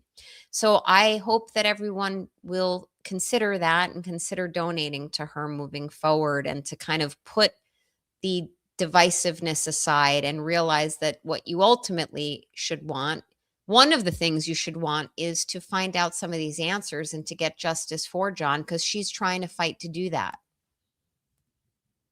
I just posted Karen's fund up there if anyone wants to contribute to help her in her fight. It is very expensive. She only got 70,000 so far, so it'd be nice if people could make a donation to that fund. I want to thank all the super chatters coming through tonight. You've been very generous to us tonight. A lot of new members. Miss Amanda F, just the latest. We had Not For Today Satan 73, who's been pouring down super chats tonight. I want to thank you so much. Not For Today Satan 73. You rule. I really appreciate you. Now they have a question. The question is, can Colleen Crawford? I don't like this one because it's the same last name as me. But the question is, can Colleen Crawford be criminally prosecuted for evidence hiding, destruction, and tampering? And again, I don't think we're related. I have no indication we're related. But can she be prosecuted? I guess she can be, but will she? Should she? I mean, how would that go? Not For Today wants to know, says she edited every video. What do you think? So the short answer, Colleen, is yes. I don't know what specific statute up in Massachusetts that would fall under, but I'm confident there is one that it would fall under. However, I don't know if any statute of limitations would run on that. So whatever the statute is, and I'm happy to look into it, you can feel free to reach out to me or message me or call my office to follow up with me on the answer. But once I find the statute up in Massachusetts that could bring her criminal liability, and I would be concerned if I were her, I can tell you what the statute of limitations is on that. And unfortunately, though, there's several criminal actors in all of this who, in my view, should be held responsible for what happened on January 29th, 2022, or thereafter. Colleen is, in my opinion, partially responsible for the fuckery, pardon my French, that went on during that trial 1 and trial 2, and why Karen was subjected to the persecution that she was. And the taxpayers were forced to pay whatever it was, to the tune of blank $1 million for 2 criminal prosecutions against her. But Colleen was involved, and it does look like she manipulated those videos. And there's also tangents that can be looked into for her, because she was, if memory serves me correctly, at least a co-owner of an LLC with, your chat may have to remind me, was it Fanning or someone else Sean, co-own? I think it Was was it Fanning. Fanning? I Yeah, believe it like was she Fanning. But I mean, co-owns a a, lot of this, the whole thing is, it's hard to say who did what. I mean, right, that's a big problem. Is we don't the chain of custody. I mean, even if she but it's were to not be being arrested, she'd point the investigated. finger at Proctor or Tully or somebody else. You know what I mean? Like, You know, isn't the it, bigger question is like, don't we need like what we have right now with David Meyer for Enrique Delgado Garcia, yes, where they just basically hired somebody from the outside to investigate it. Clean hands, no conflict of interest. Don't we need that on this to yes, say, like, find out who really did what? Colin Crawford might not have even done anything. We don't really know. I mean, there's a lot of suspicion, obviously, for obvious right. reasons about that Sally Port video and all these other things, but still, like, we really Yeah, don't know. I think that's the big problem. Is there's so much we don't know, and it's because this was covered up. This was a cover up. It's obvious, and they cover for themselves, and it seems like it really needs a third party investigation. I see the same thing with what's going on with this Quigley situation, with the yeah. cover up of a mass state police OUI death. That they covered up, and it's just like they need to independently investigate it and throw people in jail. But who it is, I don't know, because I don't have that investigation power. But isn't that the real issue here? It is, and I want to be clear, you are right. Like, we don't know, but there should be. That's a great idea, because as in my mind I kept saying the Norfolk County DA's office should at least be looking into this further, and or the police should be looking into this further, and or the feds, I believe, still are looking into this. But with all of that said, getting a neutral third party or a quote unquote special master to start exploring all of the different participants in the story. And the story ranges from the night in question all the way to up and up until and really through trial 2, because there were things that went on, especially during trial 1. And a good example of that, Mike, is like the inverted video. Right, the inverted video really bothered people, the Sally Port video, but it was the fact that it was presented, so it was inverted, and there's differing views. The forensic room people, I believe it's them, and or many antis will say, well, that's the way that camera recorded.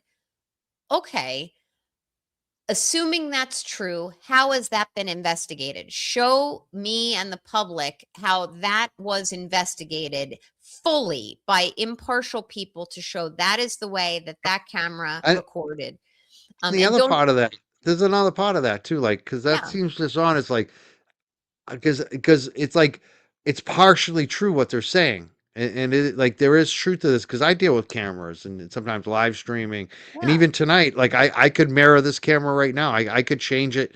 I could change it. I could absolutely. There's an option right here. It says, You just mirror click your it. video.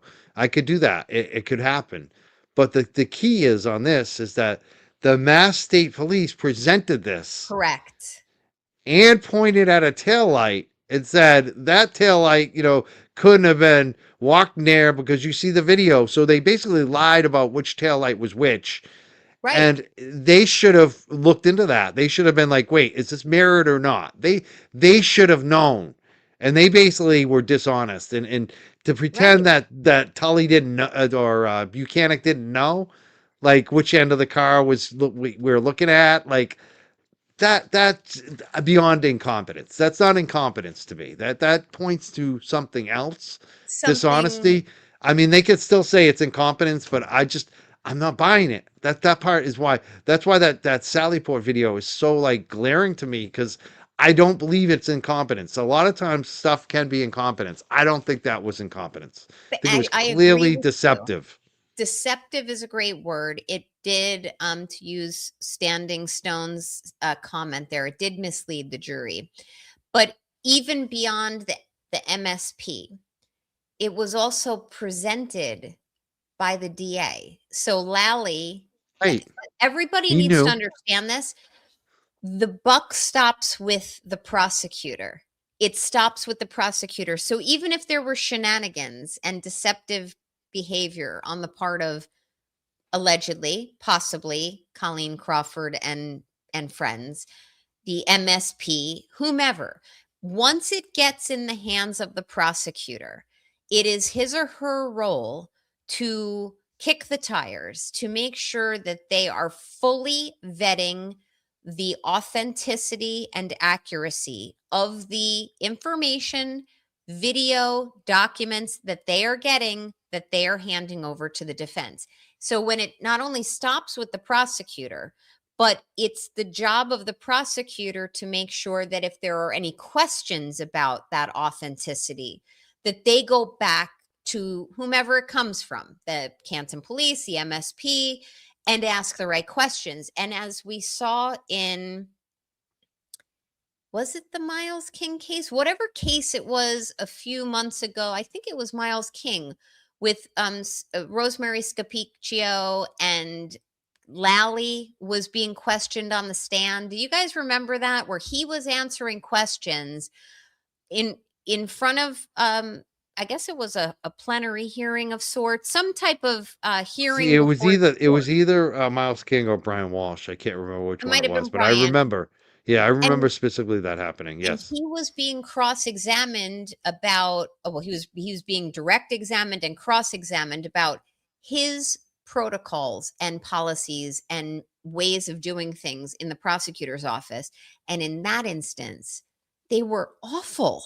He wasn't kicking the tires. He wasn't following up with Proctor for returns on the warrants or any of the search warrant affidavits. None of it.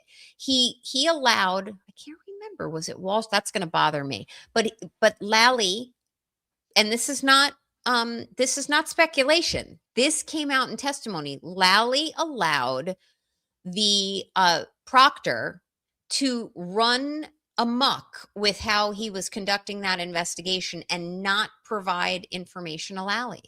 So that, looking back, needs to extend even into the prosecutor's office. It goes above the MSP, and The duck. Yeah.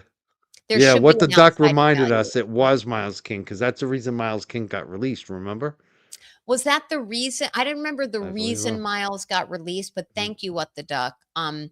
But and honestly, back to the original question with, I guess it was from, was it not today, Satan? There there should be an outside party who's looking into Oh, this. definitely. A special master, a third party neutral attorney like David Meyer on the Enrique Delgado Garcia matter, which, by the way, there should be a neutral, unbiased third party also looking into the Chiron Lopes case in Rhode Island.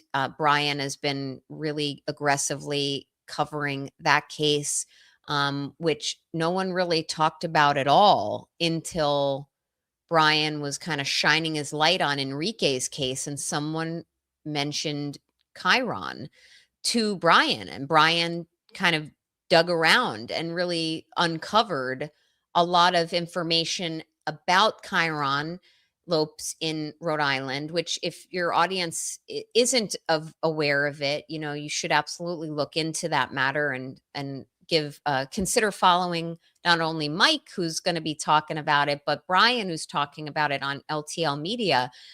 Chiron's case, there's so much information that's pending and hasn't been released yet.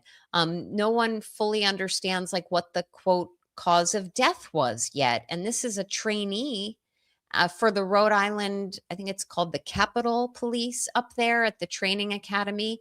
And it's really a suspicious death of a trainee. So third parties like David Meyer on Enrique's case, specially appointed attorneys whose job it is not to make friends and not to rub elbows, not to have rubber chicken dinners with any of the people they're investigating. Real gritty, neutral third parties can help dust these things off and start asking really tough questions and get the public the answers that they need, which helps make the public safer. And it helps fight corruption at the police and law enforcement level. Like, that's the thing. Brian takes this stuff so seriously. He cares about the people he's covering, the victims. I Man, always tell I him, respect what he's doing. He's a really good guy. He really takes this seriously. I used to think I was a serious guy on this stuff. And I talked to Brian. I'm like, I'm just a joker compared to him. He's like, he is meticulous. He is you're like both so zoned in. We're different. We're different. I'm you're a little both different. He is like, I love it. You know what's good too is when you're around people like that, like you both like bring each other up, like and that's what I like. I feel like at certain points over the last year, I've helped him out and brought him up a little bit, and when I needed it, he's been there, like for me. So like it's just good. We're both. That's the way it should be. We should all be lifting each other's boats, not like Yes. competing and I Straightening really respect what he does. He's crowns. a good I guy. He's a good man. He cares about this stuff. And a lot of times people attack him and they don't even know the whole story. They don't even ask him what's going on. They have no but idea. you They you go know on what, Mike? bullshit and he doesn't even put it out there because he's like, I don't give a fuck. I ain't even going to respond. Even though the true story would probably exonerate him on some things that they come after him on. And then I end up saying something like, it's fucking funny as hell. And I'm the same way. Like they attack me now and we just like, I don't even give a fuck. I'm not like, who cares? Who But you know cares? what's So funny? Now they say, oh, well, clearly you do care if you're saying you don't care. That's the new one. It's like, make that make sense. If you say you don't care, then you these care. people say, well, clearly you do. No. Mm. And honestly, I've said this before. As a viewer, I want to be able to watch who I want to watch. Like, I think you and Mike, you, Mike, and Brian you're very different. And I want to watch different approaches, different styles. I want a mixture of content. It's kind of like the old day. I mean, we're old enough now, Mike, to remember like TV. You know what I mean? Where you'd get the TV guide in the beginning of the week and you say, what's on tonight? Okay, I'm going to watch Seinfeld or I'm going to watch this or that. I want to watch who I want to watch. And if I don't like a particular show, I just turn the channel or I skip over something. This cancel culture thing is really, it's bothersome to me. And the fact that some feel that they are superior to others, it just boggles my mind. Fires anyway, so good luck to them on that. Agree with you, Shannon Loves. The TV Guide crossword was fire. I loved Yeah. it. I loved it. Crossword puzzles. I used to do them, but I don't get any publications anymore. It's funny. I used to be a big publication guy. The only ones I get are books. I still get books. Rose says, Mike and Nan, do you believe justice for John O'Keefe is even possible after that investigation? It depends on what you mean by justice. What do you think, Nan? My first answer would be, it depends on what you mean by justice. However, I do think it's possible because the wrongful death action and the civil rights actions that are pending, and maybe even the defamation suit. I'm calling it the defamation suit. There's more claims than defamation against Karen and Aiden. Conspiracy, whatever you want to call it. Yeah, Yeah. civil conspiracy, but really the wrongful death action and the civil actions, the civil rights actions that are pending, that's where the real answers are going to be found. Now, does that mean that those responsible, this is my view, those responsible for the death of John O'Keefe, okay, assuming it is whom I've been very public saying it is, does it mean they're going to end up in jail? No, it doesn't. But as long as Karen is vindicated at the civil level and successful in her civil actions that she's filed, that's a little bit of justice for me, because that would be really, in my view, two criminal juries, even though the first one ended in a mistrial, plus a multiple civil juries who all find with varying burdens of proof that it couldn't possibly have been Karen who operated that car that struck John. Like, this is my view. I think Mike is probably very aligned with me on his view, but I do think it's the most justice that John's going to get. Let me ask you this too, because Yeah. on the Norfolk County level, what happens if Juna Perkins or Adam Deich gets in and decides to do like a third party investigation? That's what I would suggest to either one of them if they were elected, is they should bring an outsider in, and whether they charge anyone or not, just do a report so the public knows what actually went down. So the public knows what were the mistakes, what was wrong with it, what, do something. Yeah. Do you think it's possible they might go that route and then actually charge somebody possibly? So I think that they could go that route, like Juna Perkins or Adam Deich or Greg Connor won't, but it's possible that they do that. I think it would be a good idea. The issue becomes that's costly, and I don't know if that's something the taxpayers want to pay for. That affects the prosecutor's office's budget. But the second part of your question to me is, maybe, possibly people could then be charged. I don't necessarily see that happening. So that's where it has to become a return on investment. While the public deserves answers, and the family, in my view, the O'Keefe family and the Reed family should get some answers here. They're entitled to it. But if there is an investment of funds to have a third party investigation once there's a change in the prosecutor's office, you have to look at, as my late father used to say, to what end? What are you going to get out of that? Because say there's a report after a full-throated, as Alan Jackson would say, investigation that clearly points in the direction of certain culprits involved, and extending into the shenanigans that may have happened with law enforcement and the investigation, and then possibly up through the prior regime at the prosecutor's office. The chances that there would be subsequent charges filed and successful convictions against those actually culpable are slim, because those actually culpable will have the defense at their trial of saying, pointing to all of the things that actually allegedly could have pointed to Karen Reed. It's really bad practice for full prosecutions to go forward through trial against one person, and then they either get it wrong or lose. The defendant is acquitted, and then to try the same case against other people. The prosecutor's office, whether it's a different prosecutor or not in the position, loses tremendous public faith at that point, the faith from the public in that office. I don't think it's likely that any prosecutor, whether it's Deich, Perkins, or Connor, or anyone else, would be successful in prosecuting for example, hypothetically, the McCabe's and the Alberts or anyone else involved in the alleged conspiratorial group. I don't think it would be a successful prosecution because of the botched investigation.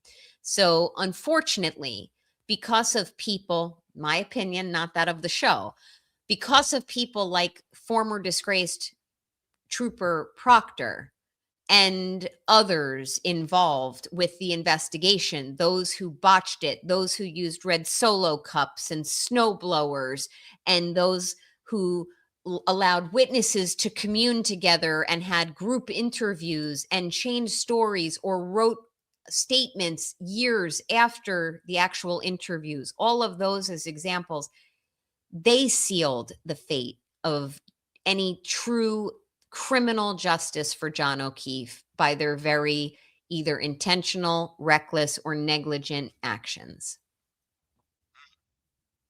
Uh, says, good to know. Chances are slim, so we don't get our hopes up.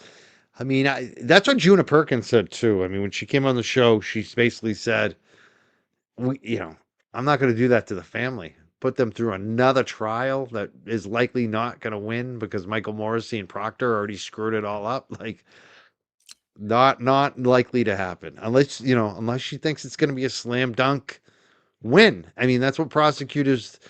That's usually how they do it. They just if they can win, they'll go for it. But if they don't think they're going to win, why would they do that to the family again?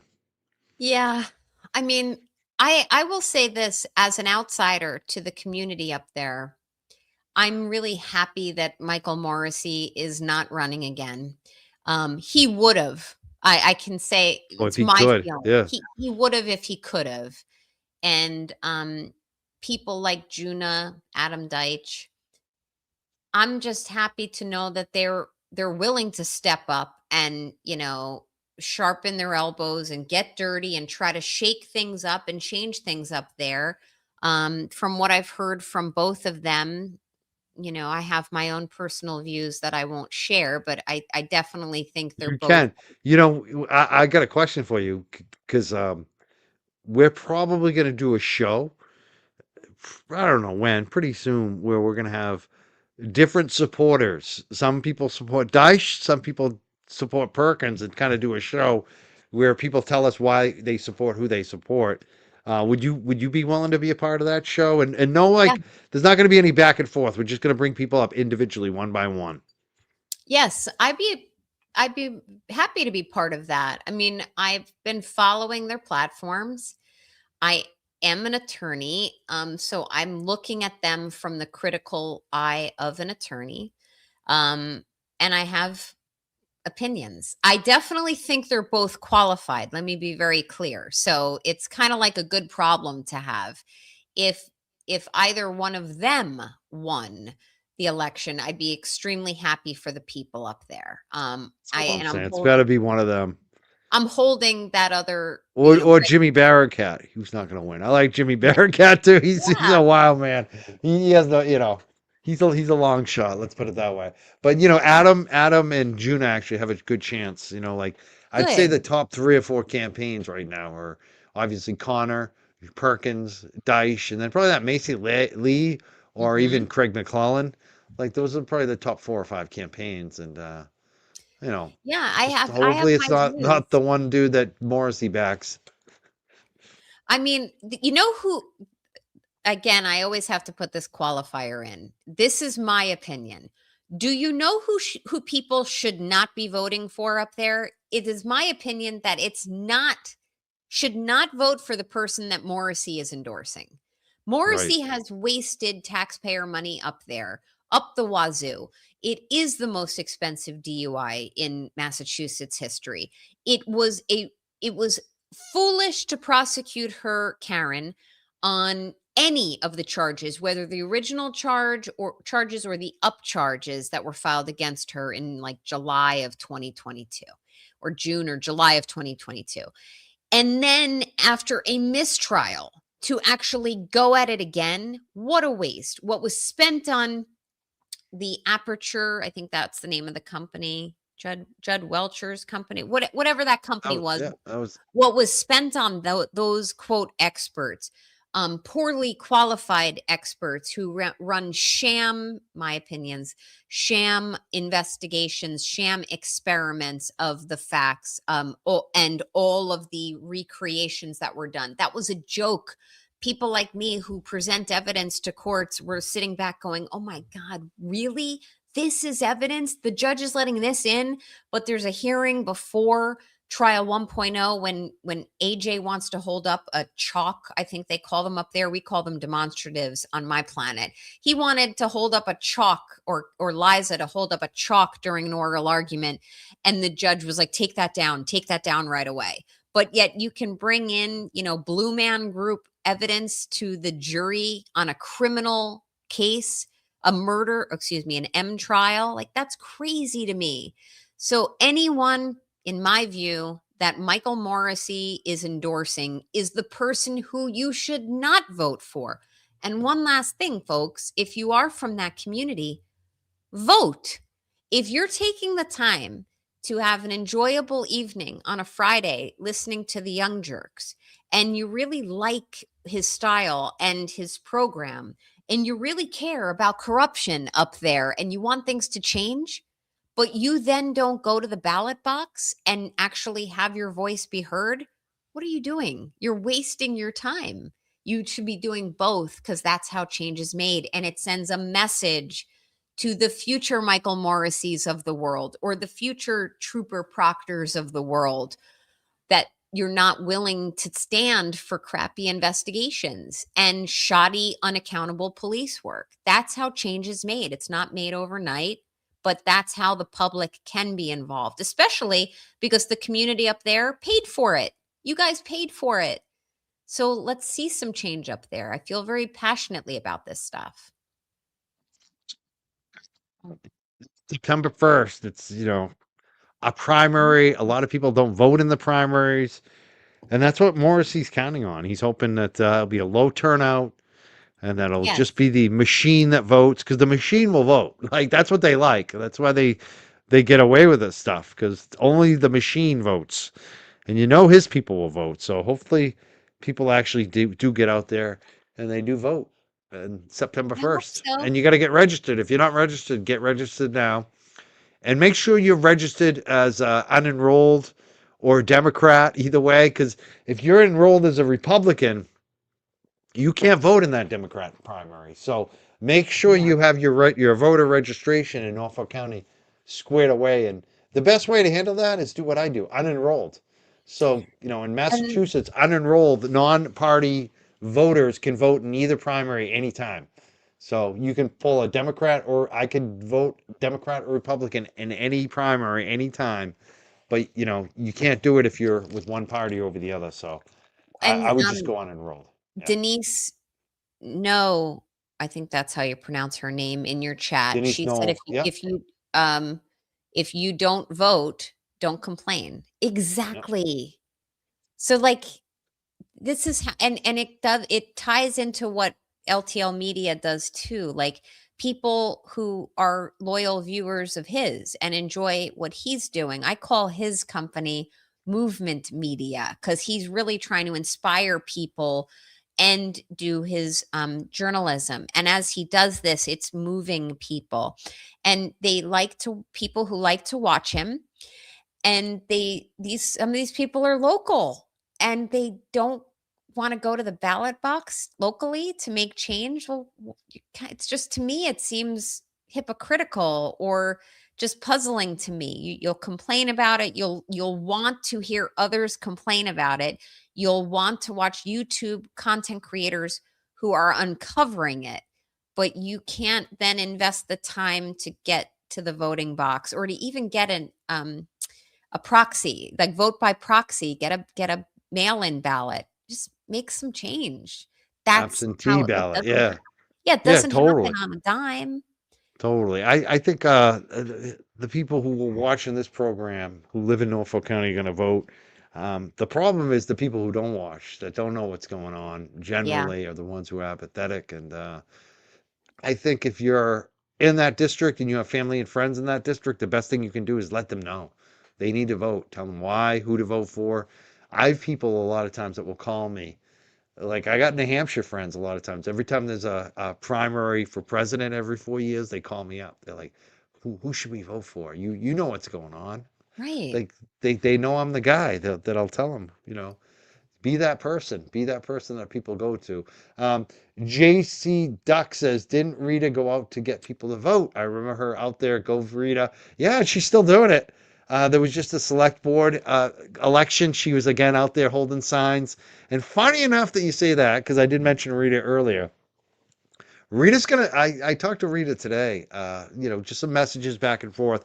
I think Rita's gonna be part of that program I just mentioned, where we're gonna do a DA candidate night where we have different people that support different candidates tell us why. And I think Rita is going to be back on the show soon. So Rita That's hasn't been great. on the show in a while. I think she might be coming back on. I'm looking forward to that. And that's why she wants to get people out to vote. Rita is always about her town and getting people to get out there and vote. Just like Dan, she's just inspiring Um, people to do it. I love it. I had Um, an opportunity to meet Rita, and I was actually surprised that I had an opportunity to meet her. I think it was the day before. It was the day I met you in person, the day before the verdict, that's and right. we were introduced, and I thought she was just wonderful. And this was right after, because she had kind of gone silent for a few months, at least from my observation from afar. I don't know about locally, but she was quiet. And she had, right before the trial or during the pendency of trial too, she became public. And it definitely changed the temperament of, from what I observed, of the local troops there. And she was a pleasure to meet. I thought she was a very sweet woman. Nina, it's a great question. From the victim's family point of view, was the auction of her car insensitive? Selling the car, I understand, but why putting it out on the media? That's AJ, and I don't like it. I'm going to say a couple things on this. Number one, I might be a little conflicted in this because, I do have a relationship with the Hobby Car Radio Network. I do go on Grace Curley's show as a guest on Fridays. But I will say, like, I could see how the family would think it was insensitive and probably weren't too happy about it. But from Karen's end, and the media angle, I don't think Karen really had too much of a choice. Like she has to try to raise money any way she can.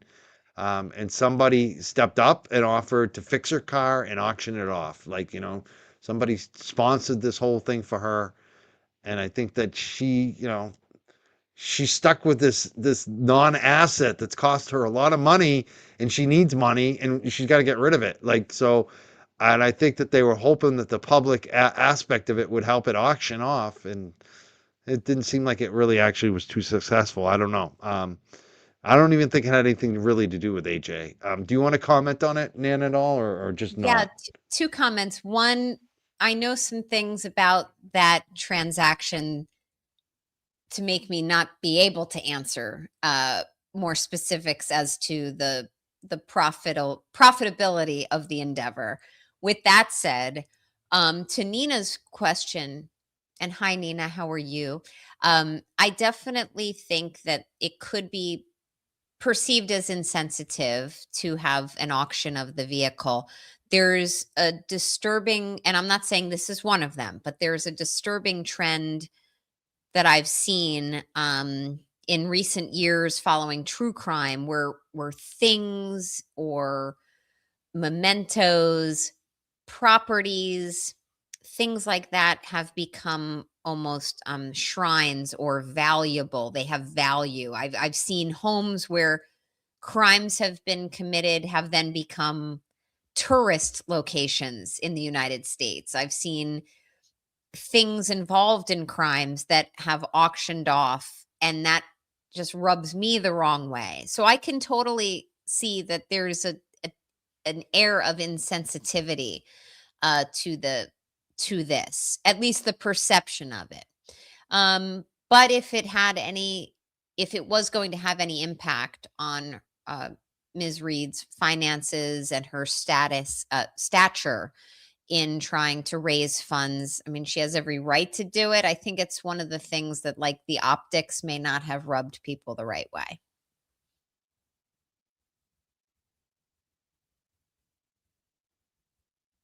Oh, you're muted, Mike. I'm just reading some of the, thank you for letting me know. I'm just reading some of the comments and I just got whacked. The assassin is back. Joe Biffle comes off the top rope out of nowhere. Was not expecting. Haven't seen Biffle in a while. This is Hey, the way you do Biffle. it, Biffle. You come right for my throat. It's better to come from me than to come for anyone else because I can handle it. Joe Biffle says, "Does BLT know you stole his hair?" I did. I went over when he was sleeping, and I did the S. I did, what is that? I stalked him out. What is that? Single white female. I Did showed you up and I chopped off his hair, and now I got LTL's hair. I took it over. did you give Joe Biffle a wrench? We did, but we almost had to take it away because one night he got in a fight with somebody and like blocked them or put him in timeout. It became a big controversy, and he somehow kept his wrench and he kind of disappeared for a little while. And He's got a Biffle wrench. was We referring gave to, we literally gave a troll a wrench. I know you know that's what's how funny? trusting we are. Like this is, we are a goodwill where we even give a friggin' troll a wrench. We did. We gave a troll a wrench. True. Well, look at that. I mean, I guess it wouldn't be the first time. I'm wondering if Biffle was referring to your hair or my hair, because as you know, Oh, I thought it was mine. Oh yeah, I maybe don't your know. hair. Your hair's The looking current sharp tonight the too. current trend, not really current, for the last year I've been accused of having a wig. Nan wears a Oh, wig. me I don't too. wear a wig. I have a toupee. I have a You can toupee. you have a toupee. Brian apparently has hair plugs. I wear a wig. Um, I can assure you, with the amount of time I spend on my hair every single day, I wish I had a wig. I wish I had a wig. But anyway, Biffle, I'm asking you, are you referring to Mike's hair or mine? I would like to know. And I depending think on he's your talking answer, about me. I'm open game for him. He's always coming after me, and he knows that's cool. It's funny too, because the whole hair thing about me, and you said you spend all this time on your hair. I spend yeah, no time. I'm like anti-fashion, I'm punk rock. Like this, like I will never have an implant or Mike, a facial thing or like a Mike, cosmetic. some people I like just you are just naturally beautiful. Some of us have to No, work on no. it. I don't like. I'm not that. You know what I mean? I don't know. I And I'm was not looking saying at a there's anything picture. against it. Like some people have huge scars or something. They get in an accident. They should do some. That's fine. Like that's totally fine. Like just for me, I'm not.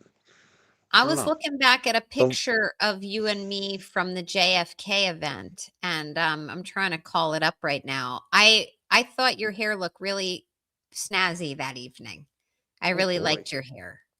Oh People damn. shredded my outfit that night, but I think that I you liked your outfit. You remind me of Sandy from That's Greece. right. By the You way, were you know looking what's you were looking hot. I gotta say, man. thank you. That's why they get mad. They They get do. mad at you because you're number one smart. Number two, you got money.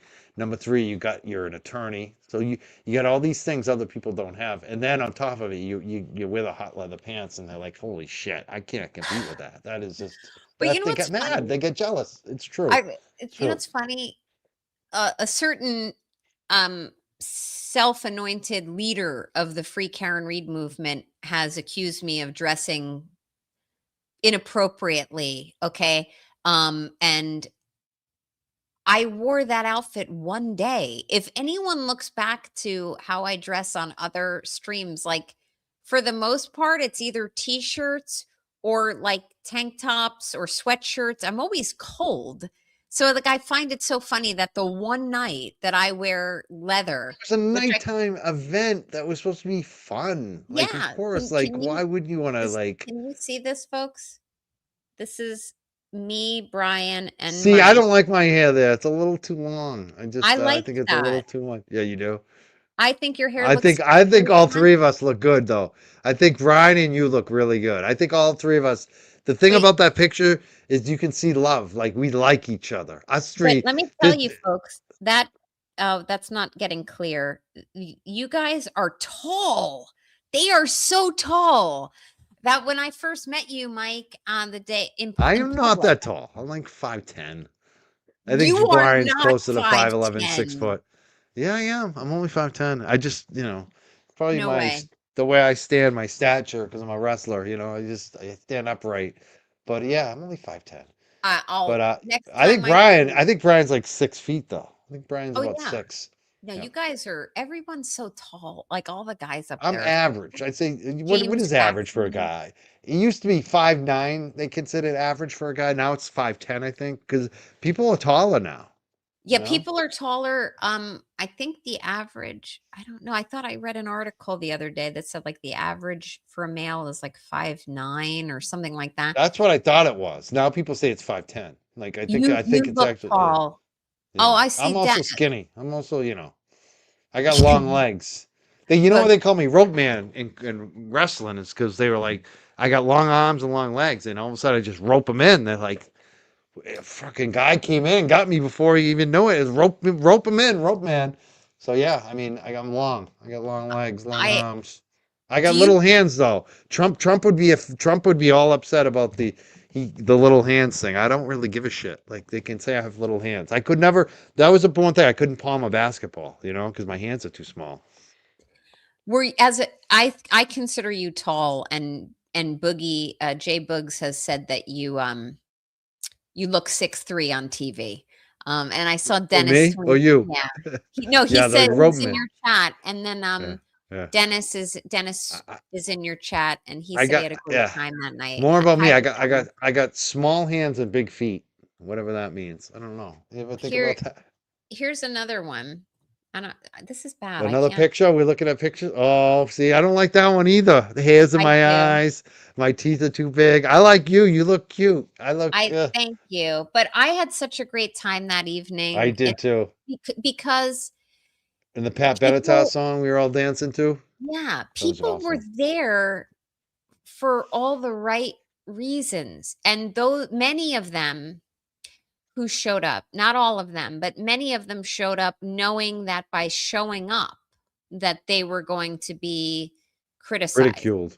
Yeah. Yeah, Some people decided not to show up. Some people actually, that's a funny thing about that event too. Like there were other people we know. Well, I'm not going to name them because right. obviously it's not fair to them. But they bought tickets and were planning on going and then decided not to go. And they Yep. still, bought the tickets and supported it. They still wanted to support it, but they didn't want to get harassed, so they didn't show up. I And mean, then there that's were really people how effed up things have become, is that people will buy the ticket, support it, want to go, but don't go because they don't want to get harassed. and then there were people who went to both events that night, Mm. because they wanted to keep it balanced, or didn't want to upset one side versus the other. It's just, it was a wonderful evening. And to see that there were some people, there's Jason Grant. Jason was there. Yeah, he Oh, was. Good man.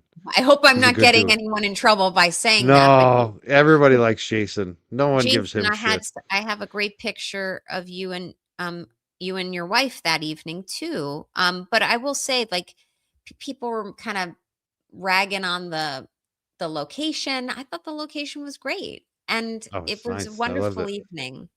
And I hope that they do another one soon. Me too. I'd be there.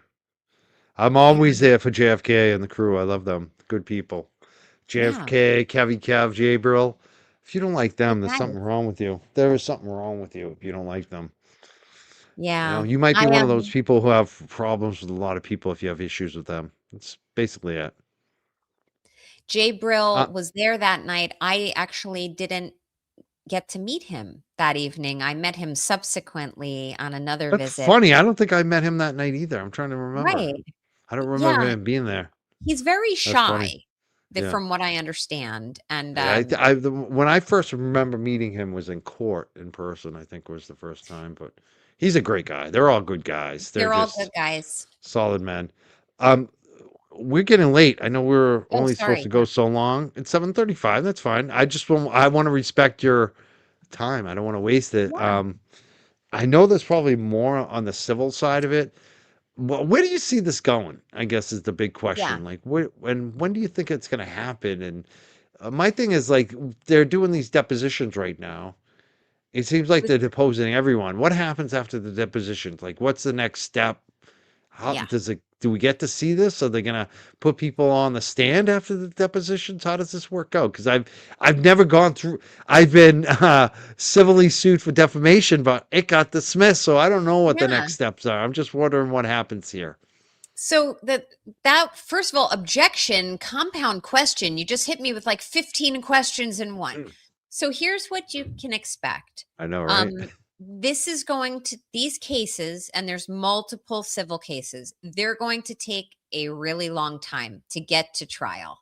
They will.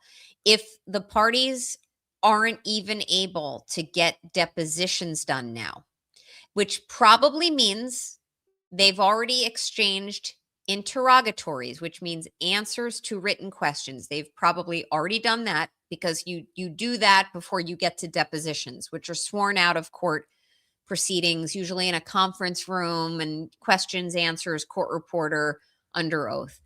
After a lot of depositions take place, there's going to be a lot of them. That's going to take months and months and months. There's going to be the exchange of expert reports for both sides. Now, presumably, you're going to see ARCA again, and I don't know. Well, maybe you'll see an Aperture or some other type of expert on the side of the O'Keefes in the wrongful death action, and or the side of the law enforcement and the McCabe's, Alberts, and or others, Canton, Massachusetts State Police in the civil rights actions. Exchange of expert reports. Then you're going to have expert depositions. Then you're going to have any motions, dispositive motions like summary judgment motions that are filed. Those are motions to make the whole case or some of the claims go away. By the time all of that happens in all of these civil actions, then you'll get a trial date shot out, which usually is about 60 days after that. So I don't see these cases coming to any type of resolution for at least 2 years. That's my prediction. I'm saying at least 2 years from now. And if you asked me this months ago, I would have said 3 years, but now we're kind of well into the first year of these litigations. And some of them have just been filed. So it's going to be a very long process. Is it possible that some of these cases settle? Possibly. I think that the bars, the dram shops, as we call them under the law, the Waterfall and CF McCarthy's, I think they may settle, not because they did anything wrong, but because it's a possibly better business decision for those bars to settle out of the wrongful death action rather than to pay an attorney assigned by their insurance carrier to defend the suit. Very often on over-serving cases against dram shops, they settle, even though it's defensible. Why? Because in a case like this, it's going to become a very expensive case, this wrongful death action. It's not your typical wrongful death action. So these cases are not going anywhere anytime soon, and they only seem to be getting more and more complex, more complicated, more parties are being added, heavy motion practice. I was thinking, and I would even throw it to your audience, and I may throw it to other audiences to consider. I've been thinking, as I'm poised to do my first spaces tomorrow, which may be my only spaces ever. But I was thinking I may just have some type of regularly scheduled spaces on X where I just talk about these cases and any updates. Not a YouTube channel. I don't want a brand. I don't want to monetize. I don't want anything other than to be able to give takes on some of these Karen Reed cases as they develop, or these corruption issues, and just have kind of community talking about it or asking questions, and they can get themselves some answers from an attorney who handles these types of cases. So I'm thinking about doing that, just like a a regularly scheduled spaces to kind of roundtable some issues if it interests people. If I don't do that, I'm thinking about using a regularly scheduled spaces on X to talk about other true crime cases. And obviously not in any way to profit or monetize whatsoever, just to keep people informed, because a lot of this is complex. Like you just said so yourself. You're like, I don't know. I got sued, but it got dismissed, so you don't know how the process works. Um, so if it's something that would interest people, please feel free to reach out and let me know. Some people are asking where they can watch it tomorrow. It's on If X. they're not on X, you can watch it on X. We've got it pinned in the chat. I'm gonna try to stream it out. The funny thing is, I'm supposed to meet a dog customer at 2 p.m., You can but always, I might be able to push it forward. I think that's what I'm going to do because I want to stream it. I want to watch it too. So we'll see what happens. We might stream it on our channel as well tomorrow for but people but who aren't on X. People are asking, I'm not on X. How can I watch it? We'll try. We'll see what happens. but L- Mike, first of all, you certainly don't have to. But oh, I second, know, but I wouldn't mind it. you could Because always do it subsequently. I'm going to yeah, later record it. on, exactly. Yeah, You could don't always do. Yeah. nobody should be changing their life schedules for that. Just a quick comment. Nobody sued me. Someone in your chat's Oh yeah, asking. I know. I was just going to put that one up. Nobody Yeah, has sued nobody me. sued you. Let's talk. Um, One of the things I want to ask about yeah, related to the lawsuits before we let you go here tonight is yeah, Karen is being sued now with Aiden by the House defendants. We really yeah, haven't brought that up tonight. I mean, yeah. I was that thinking this does that. not look good for them. I'm just wondering what you think's going to happen on that one. And is there any chance that the House defendants will take a settlement from them? And will they offer a settlement? I don't think they will. Um, and what's Yeah. I compound questions again. What are the risks for the House defendants in doing that? Because we haven't really mentioned that tonight. I feel like we should kind of just mention that part of the lawsuit that they're now suing too. So here's what I will say.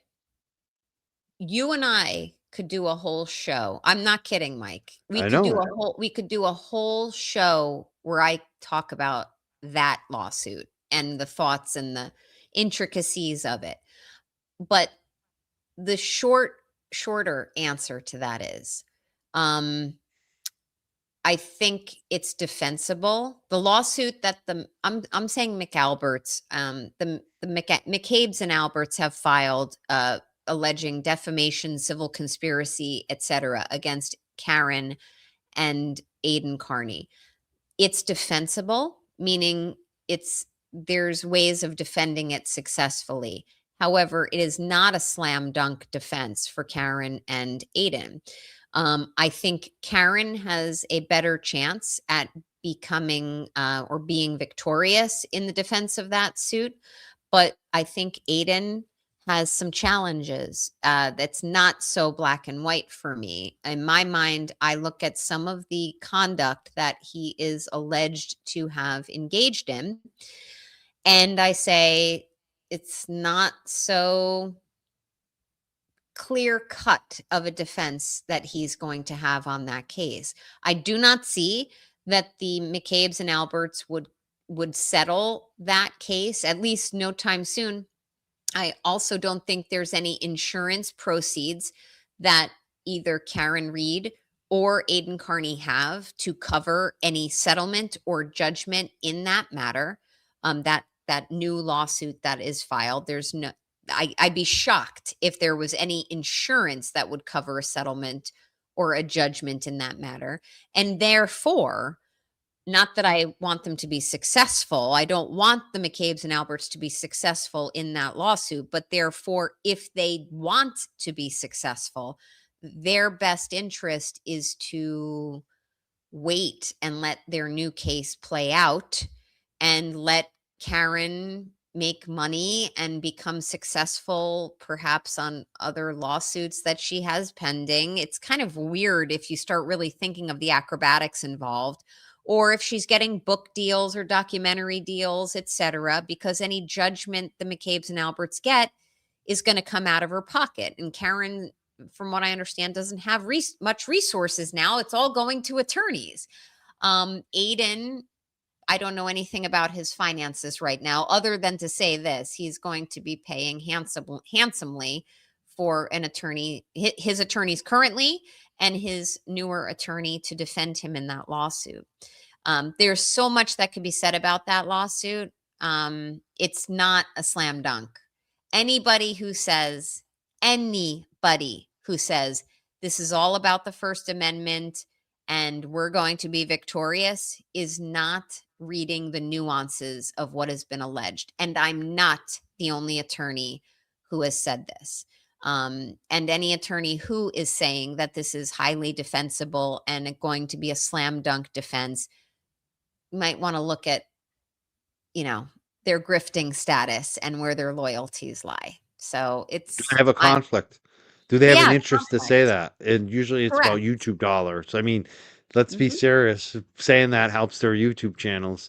But let's Yep. be, I mean, the whole thing about this is I think the judge has that feeling too. Like the jury needs to decide on this. Like that this is one of these Yes. cases where the jury are the ones who are going to decide. Like it's not going to be decided by what some YouTube commentator thinks or what Yep. we think or what he thinks or what they think. It's these jurors are going to decide, and we'll see what happens. It really depends on what type of testimony they hear, which we don't know. We don't know what's going to actually be presented to the court on both sides, which is, and we know what Correct. we've seen.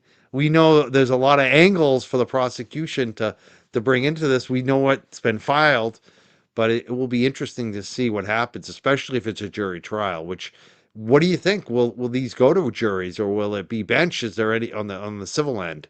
I think I'm calling it the defamation lawsuit. Yes. Maybe some of the counts get dismissed at the summary judgment level, meaning at the end of discovery, once all interrogatories are exchanged, depositions take place, any experts are exchanged, etc. It's possible that some of the counts of the civil defamation complaint get dismissed. The case could get pared down, but it's not going away altogether. There is what the court does when a summary judgment motion is filed. It will look and see if there's anything that a jury has to decide.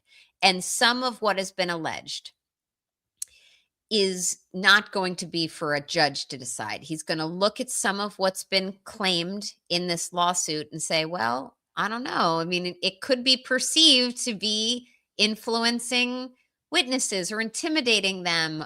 It could be this fact pattern. I'm not saying there was a conspiracy to intimidate witnesses. I'm saying that a plausible argument could be made that witnesses were being intimidated and or that there was a conspiracy to influence the public messaging on this case, possibly in contravention of any gag orders. So when things are up for a jury to decide, it goes all the way to a trial. Now, many times when trials are looming and or pending, even before right up until verdict, I've settled many a case where I've completely closed out the case, gave closing arguments, and juries were deliberating for days, and I've still settled the case because it's a gamble. But this is one of the things I'm thinking about taking on in the near future on a Spaces series for myself, where I talk about these types of nuances, because for some kind of law aficionados out there, they want to get into the meat and potatoes of this very thing, like these types of questions you're asking. Tonight. First hour, you and I just went off on like all kinds of stuff that wasn't even Karen Reed Civil, which was Come on, beautiful. It's like haters. we have such a natural back and forth, and just with the chat was excited. I mean, we had trolls here. The trolls were just as excited as we were. And then we had all of these people in the chat that love us. Like, and we had a lot of we had YouTubers like Lana and JFK here and people from the community that we know and respect and There you love. It was just go. This is a fun night. I love every time you're on here, Nan. I really, I think I get to like enjoy it more and more every time we like tonight. I was really freaking excited. I'm just like, I can't wait to have Nan on. It's just like we have fun. Thank you. It's been a wild ride with you. I have to say, like you and I are, and Brian too, and it's just funny. Well, It's you know like I'm what, Mike? enjoying it. I have a great time with you too. But one thing I will say, and I would say this about you, I would say this about Brian, I would say this about JFK, James Jackson, Jay Brill, Kevy Kev, DJ, and Bia, Boston Bia. And there's others who are in the creator world, like John Camo, Eric. Um, I can't pronounce his last name, Di Girolamo. People like Dennis Sweeney, who isn't a creator but is always in the chats, and others like him. You have, as far as I'm concerned, taken the opportunity to get to know me as a person, and not and by the way, you've received handsome super chats from me. I didn't buy your friendship. I didn't seek clout. I didn't pay you to put me on your show. I like donating my time. I like talking law stuff. I like talking a little shit. I'm sweet and I'm salty. I'm spicy and I'm nice. But you all who I just named and others took the time to actually see why I'm here, not question my motivations or my looks or what I'm truly seeking or what I'm doing and for what reasons. And because of that, I feel very comfortable hanging out in your chats and on occasion coming on your show. But that shows me everything I need to know about you and those I named as people. And I wish more people would do that. They would take an opportunity to get to know others and not assume the worst or draw lines of ownership or loyalty. And that's why I will continue to reside in the Young Jerks chat and come on whenever you ask and just be a staunch supporter of yours and others. And that is not in any way in conflict with the fact that I will go on to X later and tell someone to shut the fuck up. I can be both things at the same That's time. right. We all can. I could be the nice guy, and I can be a prick sometimes. It's just Yeah, we all can be. we You know, can. And the Roselle is getting in there again. I love come here. Roselle. This has been so Come much say fun to see goodnight your to dog everybody. tonight. I Come here. love how Roselle is so into you. It's awesome. Nan's Space tomorrow is 2 p.m. I'm going to try to broadcast it here on the Young Jerks, possibly. I think Twisted Tragedies might do it as well. We'll see. But there's Roselle. Hey, Rose. You know, I want to ask you about this other thing, too. I don't even know if you're aware of it. Brian posted a story about Chud the Builder. You know about Chud the Builder? I have seen him posting and I saw others posting about Chud and I have no idea who he is. But what he's all over X. What has gone on Yeah. with I the can give you a quick kind of rundown. Basically Chud, I got the video because I got a video of him. He show just me. got arrested. He got bail. Well, he hasn't gotten bailed out, but the bail was 1.5 million. And basically what happened with this guy is back in the day, he had a road rage incident with a black woman, and he ended up calling her the N-word, and it got video recorded. And he lost his job, and he got canceled, and he decided to open his own business. I guess he does like home remodeling or carpentry or something like that, contracting. And people were still canceling him, customers and shit like that. So he decided to start doing videos. And he would walk up to people in Nashville, Tennessee, in his own town first in Tennessee, but then he went to Nashville, and he'd basically go up to black people and say, "Hey, what's up, N?" You know, he'd call him the hard R. He'd basically try to provoke them with video, and he'd have pepper spray on them and a gun. So if anyone fucks with him, he'd say, "You want to get shot? You want to get some pepper spray?" And he has like sprayed some people in the past, and he's basically trying to instigate them with racial epithets, and then says they're chimping out if they respond. It's the same old shit that we see. It's like this kind of people being rewarded for bad behavior on YouTube and having an audience that funds it, supports it, encourages it, and then bad shit happens to this guy. And basically, what you saw over the last couple of weeks is this guy Chud, the builder, basically told everyone, you know how this is going to end. One of you, is going to attack me. I'm going to end up shooting you, and there's going to be a trial, and I'm going to be found not guilty for self-defense, and you guys are all going to riot. And he's basically predicting what's going to happen. The FBI actually pulled him aside a couple days ago and said, "Hey, dude, you know what's going to happen. We know what's going to happen. Why are you doing this? Will you stop?" And he got very conspiratorial about it, got very weird. And then within a day or two, it happened. Black guy came up to him. They got into a fist fight, apparently. Chud took out his gun, ended up shooting the guy. So now he's up on attempted murder, $1.25 million bond, has ruined his life for YouTube. Not even YouTube. I think YouTube kicked him off really early. He was on Kick for a while. Kick kicked him off. But for social media clicks, for this live streaming grift, and we've seen this not with just, one person. We've seen this with a lot of people out there. They get rewarded for the bad behavior, but eventually the consequences catch up to them. And it's like these audiences that root on people's self-destruction for people to do risky shit for money. And look what happens. This guy just ruined his life, ruined somebody else's life. And now he's got copycats. Now there are copycats in Nashville doing the same shit that he's doing. It's just wild, this world. Do you want to comment on it? What do you think about the legal aspect of it? Is he going to win? Because he thinks he's going to go to trial. He thinks he's going to be found not guilty. I think his statements prior on Twitter and places like that and YouTube are going to sink him, because he basically knew this was going to happen. Like, he knew that this was going to happen eventually, and it did happen. So here's what I will say. I am immediately going to immerse myself into his matter. Like, I didn't know who he was. Now I'm going to dig in because you've intrigued me. But with that said, I mean, he's complete.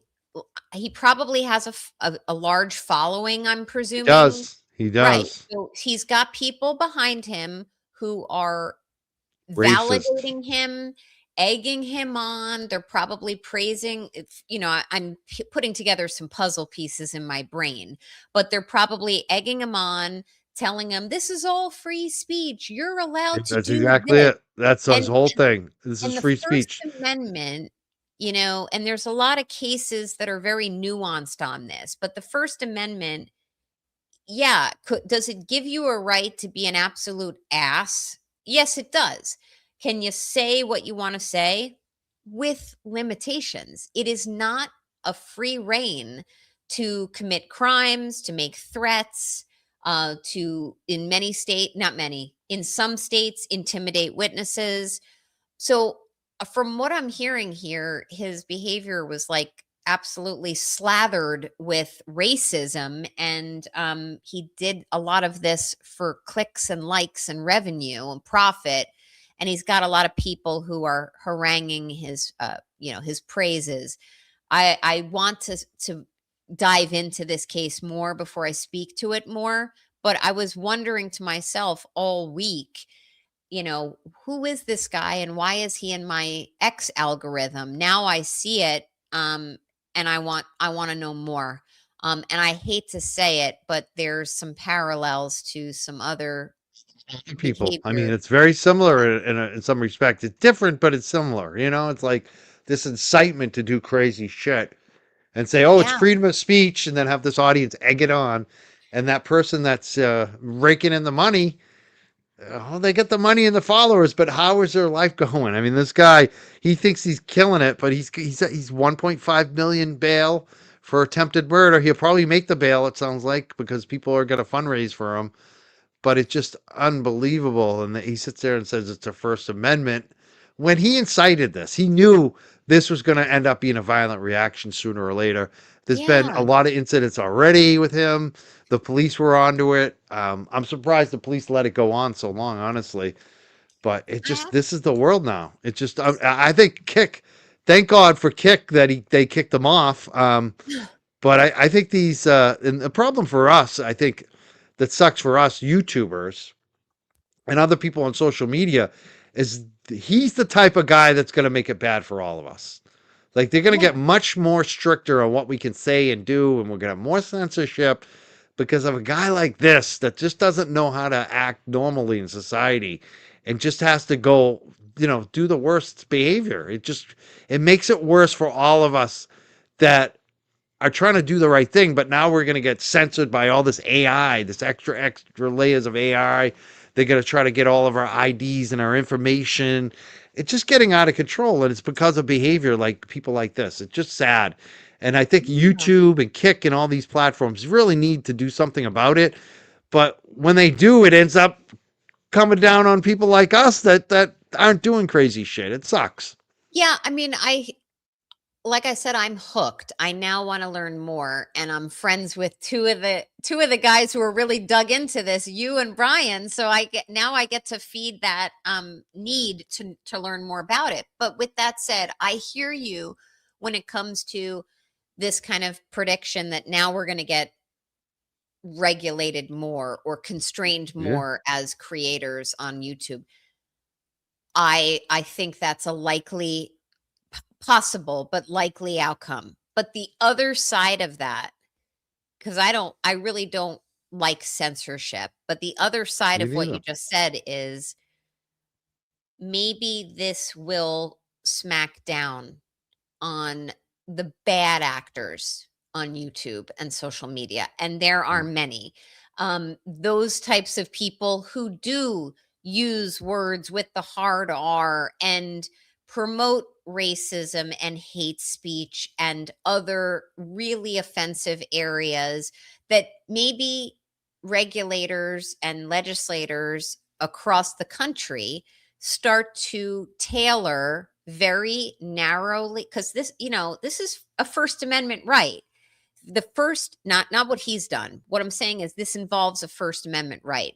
When you have a First Amendment or any other amendment right, it could be the Second Amendment, the right to bear arms, like whatever it is, when there is an amendment right that is being constrained or tested, then depending on the circumstances, what laws have to do under constitutional law principles are to very narrowly be tailored to address the issues, to make the public safe, to promote well-being, to make sure that you're only gently constraining that right, that First Amendment right, for the good of the public without really breaking the First Amendment right that an individual has. So it's possible that people like Chud, if that's his name, are it's unfortunate what has happened. It's criminal as far as I'm concerned from what I'm seeing and hearing, but his stupidity and the stupidity and ignorance of those who crowdsource and support him,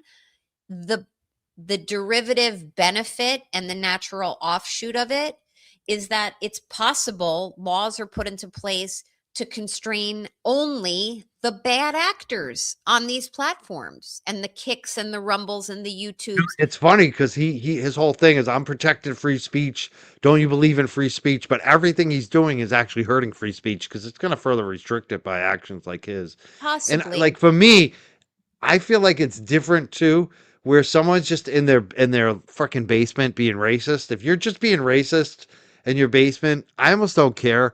But when you go out into the real world and you try to incite people in their faces while they're shopping, when you put your camera in the faces of children Hmm.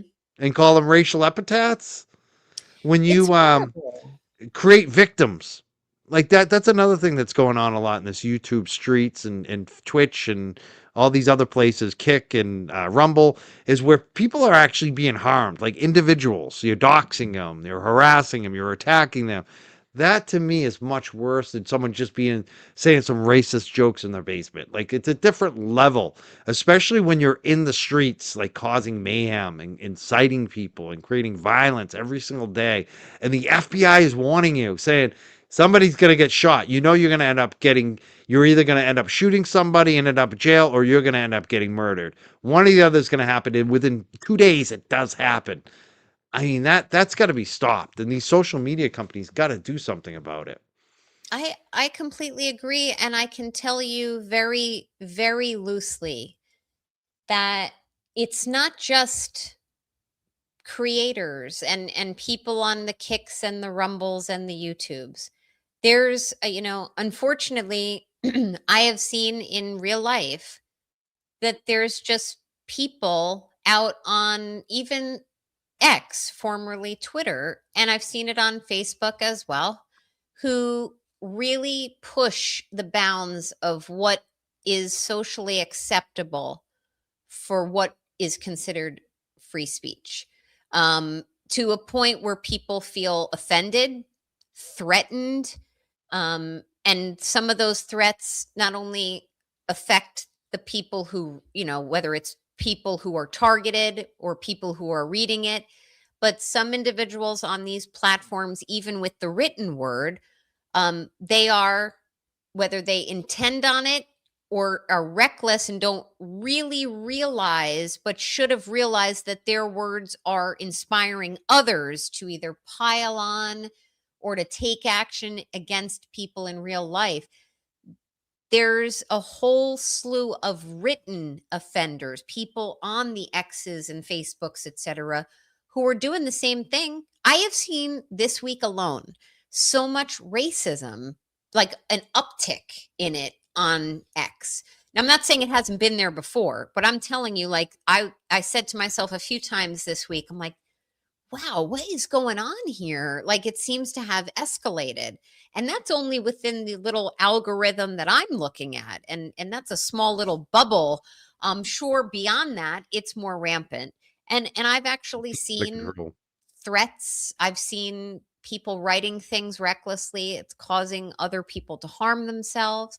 So I feel like Chud, from what I'm hearing, if it is true what is alleged to have happened, and he's innocent until proven guilty, well, his possible ultimate conviction may result in legislation that actually improves these platforms in a limited way and actually curtails the bad acts and gives just some support for those who are good actors on these platforms. But I'm interested now, so now I'm going to be calling you more to find out more about Great about story about it too. Brian has been covering it. He wrote a story in LTL Media.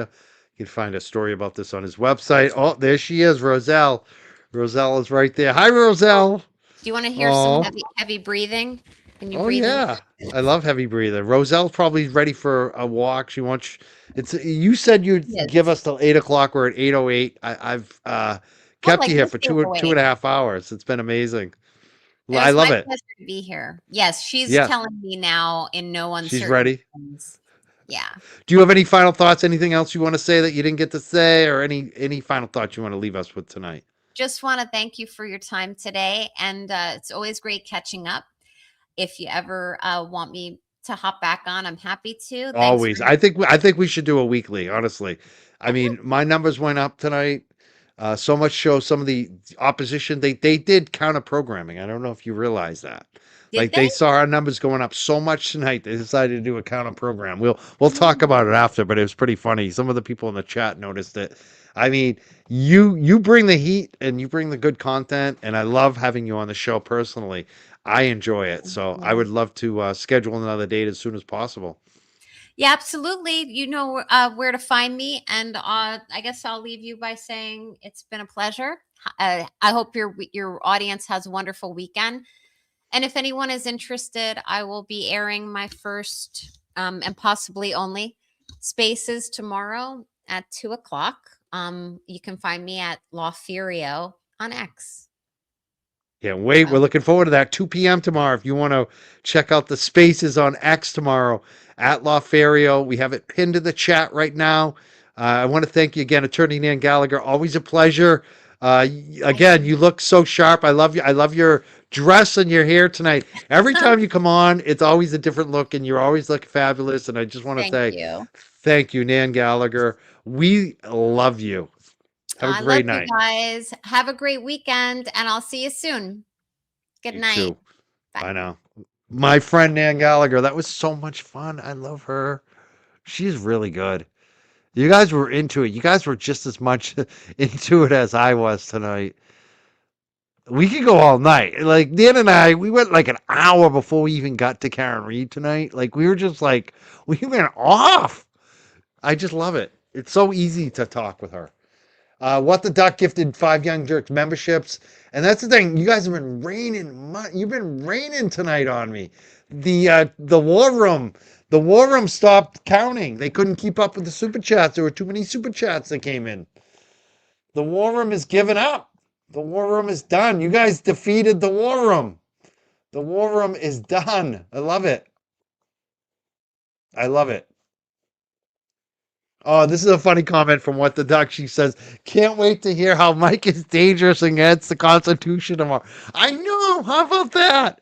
They said I was a very dangerous person. I'm very dangerous. Me? What am I going to do? Like, light a joint? Like, what's dangerous? That's fucking hilarious. Sometimes I just laugh. That's mostly what I do now. It's just a lot of laughter. It's either one of two things. Either I don't care or I laugh. And usually it's laughter now. Usually it's like it's not even the I don't care moment. Like that was I don't care for me was a long time ago. Now it's just laughter. I really kind of get off on it. Like it's just fucking hilarious. Excuse my language. I want to thank all of the super chatters tonight. So many of them came through. Free Kelsey, What the Duck, Harper. Yeah, I was happy she was here tonight.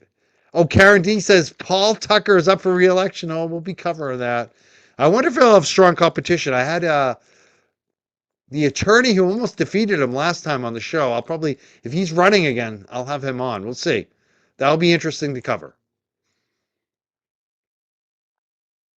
I want to thank Nina for giving a super chat tonight. Miss Amanda H, I think I already thanked. Not today, Satan. Be a bunny, North Shore. I wonder if that's related to the. I don't know. Thank you so much for the super chat, though. Not for Satan. Not today, Satan gave a lot of super chats tonight. I want to thank so much. Recovery Cat, thank you. Lucy Go, Bada Bob, V617. Good area code, Mamacita. I even want to thank the trolls. You rang, Lurch. Thank you. Old Mer is dead. Good to see you, Meredith. Thank you for being here tonight. I hope you're doing well. So many super chats. Nina, Thomas Fleming, another kind of troll tonight. He's all right. I appreciate the super chat. Mitzi sent a super chat tonight. New Hampshire dude. Deirdre. I love Deirdre. She's great. Ruby, Recovery Cat again. Oh, so many tonight. Kim P. Not today, Satan. Simon. Also, LTL Media. I think I thanked all these people earlier. Susie Annie. What the Duck. Just want to make sure I'm not missing anybody. Rose, Law Wifey. I love Law Wifey. Thank you so much, Law Wifey. And of course, Law Talkers. Thank you so much for being here tonight. I'm going to hit a quick little lifesaver. I got my little lifesaver. I hope that's not too, obnoxious. But again, I want to make sure I'm thanking everything. Chimmy just came through and said, Money Mike. Hey, Chimmy, good to see you. Chimmy speaks. Great to see you, Chimmy. And What the Duck says, I love how relaxed you were with both Nan and Brian. It's nice to see you back. You know what? It was so easy. It's funny when you have on these platforms, when you have a first-time guest on, you always get nervous because you don't know if they're going to show up. You don't know if they're going to be good. You don't know if they're going to have good audio. You don't know what to expect. You don't know if they're going to like you. When I have Nan and Brian on, it's just like having friends on. It's just so comfortable. I know it's going to be good content, good conversation, and we like each other. We respect each other. We know each other. They know what to expect. They know I'm going to mute myself a couple times. Brian and her are both we're were right on it when I muted myself. They know what to expect. I know what to expect. Yeah, LTL Media says add it up. Over 40 super chats tonight. They're going to be adding up a lot tonight. Add it up. Add it up. Brian got some good super chats tonight too. Over 40 super chats. Add it up. Add it up, War Room. I love it. I love that the War Room inspired people to give us more super chats. I mean, that is like, what do they call that? The Streisand effect? It was true. Like, I took a week off. Even, it was during my birthday week. So, like, I could have gotten a lot of super chats that week and said, oh, it's my birthday. And I just basically took that week off. And then they were hammering me that I hadn't any super chats in a week. And it was like such the best late birthday present because all of a sudden, ka-ching, ka-ching, ka-ching. Please, can you keep crying about my super chats, War Room, so I can get more super chats? I just love it. Thank you so much to my audience for stepping up. Let's watch what happened with Chud the Builder in court. So we're gonna have a bail. I'm gonna set just a bond right now till we have our bail hearing. Then I'll let you make all the arguments. We can go through all the factors in the statute and see if that gets amended up or down. Okay? Yes, sir. I'm going to set initial bond at 1.25 million. 1.25 million. Based upon the fact of how many people were in the courtyard, were here at the courthouse, and the seriousness of all these felonies, and his bond status. Okay? Yes, sir. So, the 26th at 9 o'clock, the 21st at 9 o'clock for a bond hearing, and then the 26th at 9 for a preliminary hearing right here. Does that work for everybody's calendar? General, does that work for the state? Yes. All right. Just for the court's information, and Mr. Finley, the state is going to request and file a source hearing when and if there's an attempt to make bond. Okay. Is there any objection of us taking all those matters up at the bond hearing on the 21st? No, yeah. And Mr. Finley, do you have any objection to doing it that way? That's the most efficient way, I think. Judge, we'll try and have everything lined up for the court. Okay. All right. Anything else, Mr. Finley, from you today?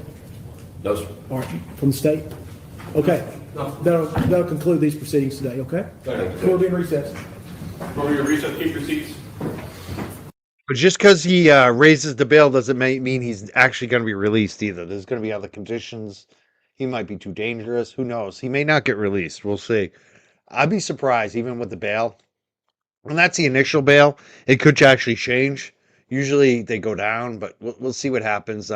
Thank you, What the Doctor Says. One more ka-ching for good measure. Unbelievable.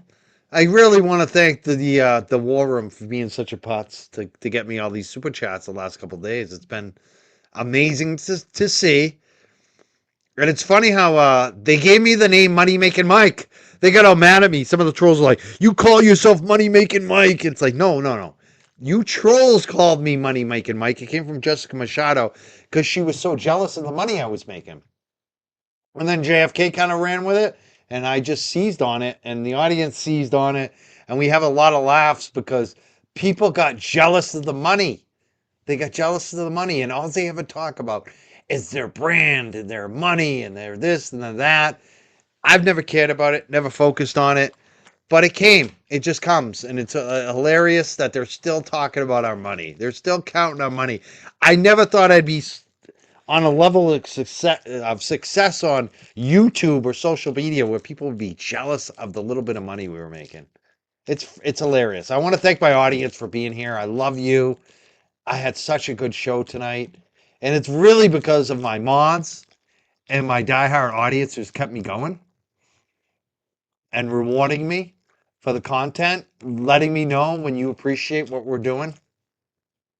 And it's kept me on the track of just continuing to go back to what made this show special. And it's because of you. I want to thank this audience. And I want to thank my guests that come on as well, like Nan tonight. Thank you so much, Attorney Nan Gallagher, LaFario. Great to see your dog, Roselle, tonight. And thank you for being here. I also want to thank my moderators, and I also want to thank my girl, Carmelita, because she has gotten some shit and gotten some unwanted attention on all this shit.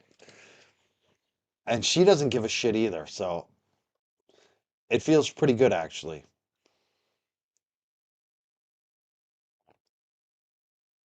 So again, I probably will. I'm pretty sure I'm going to stream Nan Gallagher's Space tomorrow too. So I'll probably be doing that tomorrow. And there's some other content that I definitely want to try to catch up with on maybe Saturday or Sunday, depending if I have time this weekend. We'll see. So it could be some last minute shows. Please check in. I'm also planning some other big guest shows too. I'm kind of finding Mike's found his groove again. I feel like. Yeah, Mike makes all the money. That's exactly how it started. Messy Jess said it. Mike makes all the money. And that's really what Jess got mad about, is that Brian and I made bank during Karen Reed, and she didn't. And that's what a lot of these YouTubers are jealous about. They get so mad.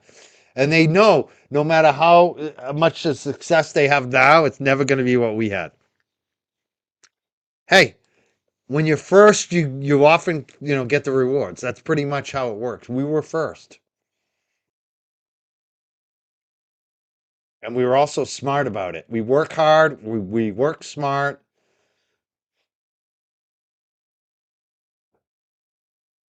and we have respect for our audience. Our audience respects us. It's not just about our brand and all this other crap. And I love you all. I really do. I can't tell you how much I love my audience now. Sometimes less is more. Jerks and the long gamers are the best. I agree 100%. I'm starting to hiccup again, so I'm going to head out. Again, I want to thank Attorney Nan Gallagher tonight. Big time coming through. I want to thank Brian from LTL Media, who forwarded people here tonight as well. And I want to thank all of you for super chatting. It was an amazing feeling to see all the people here and see all of you showing up tonight for us like you did.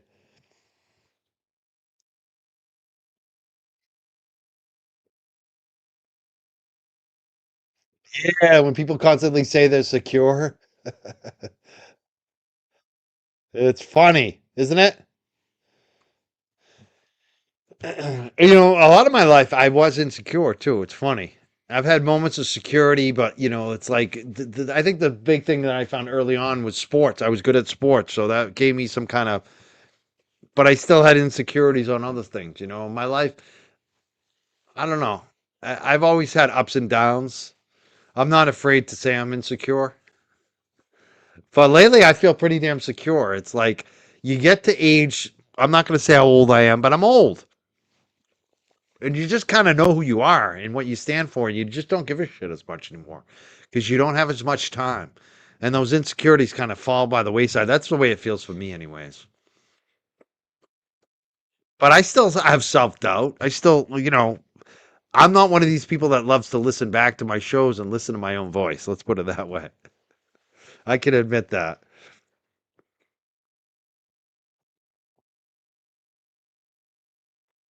Being insecure is human. It's just a lot of people, they fake it. They fake like they're not insecure even though they are. And a lot of these people who act all confident and so confident in all their bullshit, they're some of the most insecure people around. That's the strange thing about it. They hide it.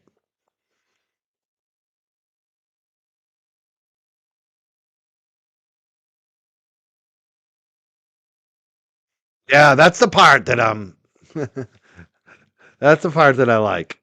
And only caring about the people who, like, there are certain people I do care about. Like, even what they think to a degree, because I like them, I might respect them. But beyond that, it's like most of the people who be critical of us are people that don't know us. They're trying to tell us how we are, and it's like, you've never worked with me. You don't know anything about me.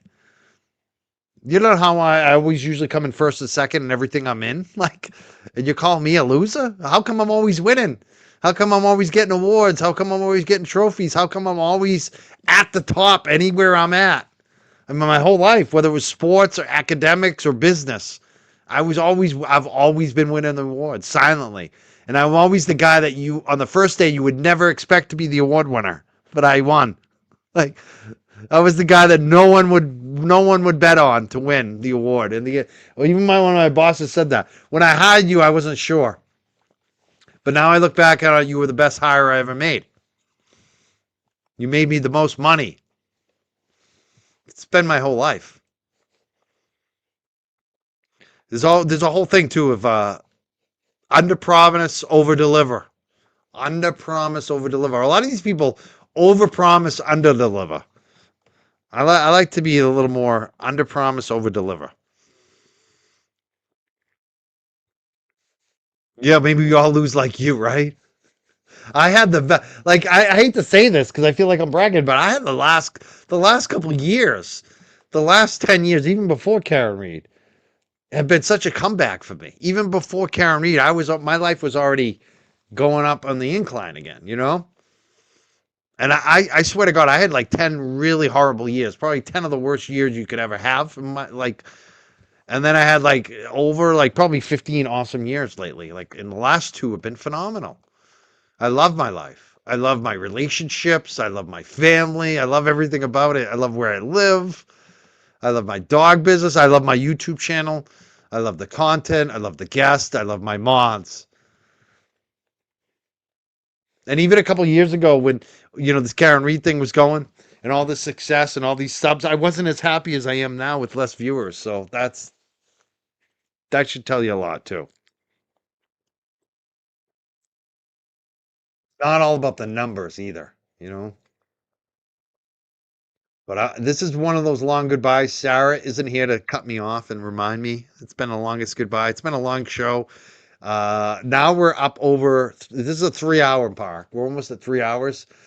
So I'm gonna go, and that's it. That's what I know I have. I have the drive and determination to show up, and I have specific relationships and skill sets other people don't have. You know.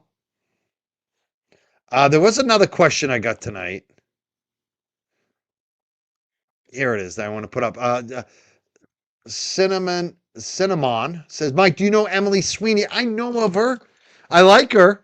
I don't know her, though, if you know what I mean. And what I mean by that is I've never met her in person. I've seen her on Twitter and social media. I love how she talks. I'm familiar with her journalism. And she's friends with some of my journalist friends.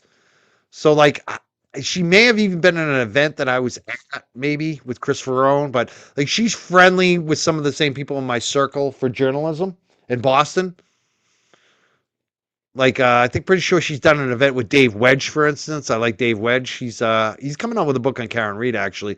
So some of my journalist friends, she's definitely friendly with. She's a Boston Globe journalist who has the accent, does the videos. I like her. She was wearing a tracksuit recently, and I noted it, and I tagged her. In her response, I said, JFK, even the Globe reporters are wearing tracksuits now, inspired by you, or something like that.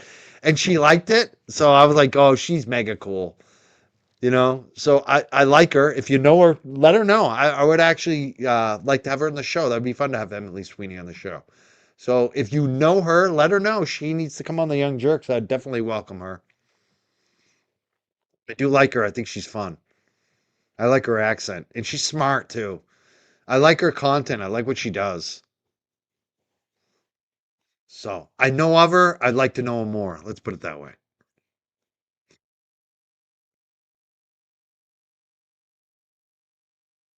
Yeah, I'm gonna go, but let me answer one more question. That's the thing. I start all these questions away, and then I realize, oh, I forgot to answer that one. I gotta get back to it. There's so many of them, and some of them I even let go by. But it's funny on this show. Sometimes you ask a question 2 hours ago, and I star it like that one. That question came like 2 hours ago, and I finally answered it. But it was a good question. It was a local question. And I don't know if people know Emily Sweeney, but you should look her up. She's pretty funny. Yeah, now that's exactly. Ruthie knows me well. Ruthie Robles, you called it. This is the final comment.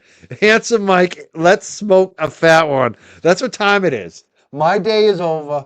I'm not going to do any more push-ups. I'm not going to do any more you young jerks YouTube.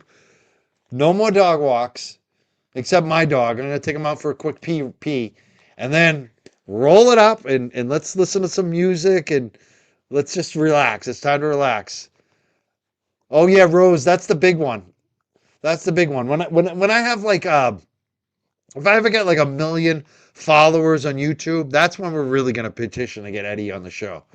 But I'm pretty sure Pearl Jam's gonna be coming out with a new tour or a new album release soon. I'm gonna try it again. I actually know some people who know Eddie, obviously. One of them being Will Daly, who came on the show recently. But I have some other friends too. So you never know. You never know. I think Eddie would enjoy the show. I think he'd enjoy our chat too. Hey, Mike, who started streaming to hang on your coattails? I'm not sure what you mean by that one. I'm not sure. Oh, you talking about tonight? We'll talk about that later, privately. It was in the chat. Some people noted it. I don't even know if it was true, but I wouldn't doubt it. Yeah, you like my long goodbyes? I said I gotta go. I gotta go smoke now. Is keeping it real here as well? Keeping it real's in the chat. I see keeping it real. What's up, keeping it real? All right, it's time to go. Time to go smoke. All right, peace out. I'll probably see you tomorrow. For Nan Gallagher's space, I'm gonna try to stream it on my channel tomorrow. 2 p.m. Young Jerks. You can also get it on Nan Gallagher at LaFario on Twitter and X. Make sure you follow there. We have it pinned in the chat tonight. Peace out, jerks. I'll see you tomorrow. Have a great weekend. Enjoy the weather. It's going to be nice this week. We are going to get some summer weather coming up. I'm going to enjoy that so much. I'll see you tomorrow, jerks. Have a good day. Good night. See you then. See you tomorrow night. Or tomorrow afternoon. I keep saying night. Tomorrow, 2 p.m. Eastern time. Yeah, Nan was phenomenal tonight. She is so good. I love how fired up she gets all the trolls. All the trolls came in here. They were all fired up. They all left. They left with their tail between their legs because they weren't getting any good traction. That's the thing. They're really getting frustrated now. Even the shows, like, they're so upset we don't give them anything. There's nothing for them to stream of ours anymore. That's what it is. And now they're just attacking us over and over again because they're trying to get some kind of reaction they can use, but there's nothing sticking. Not working anymore. All right, gotta go smoke. Sticky icky. We'll see you later, jerks. Tomorrow, 2 p.m. Peace out.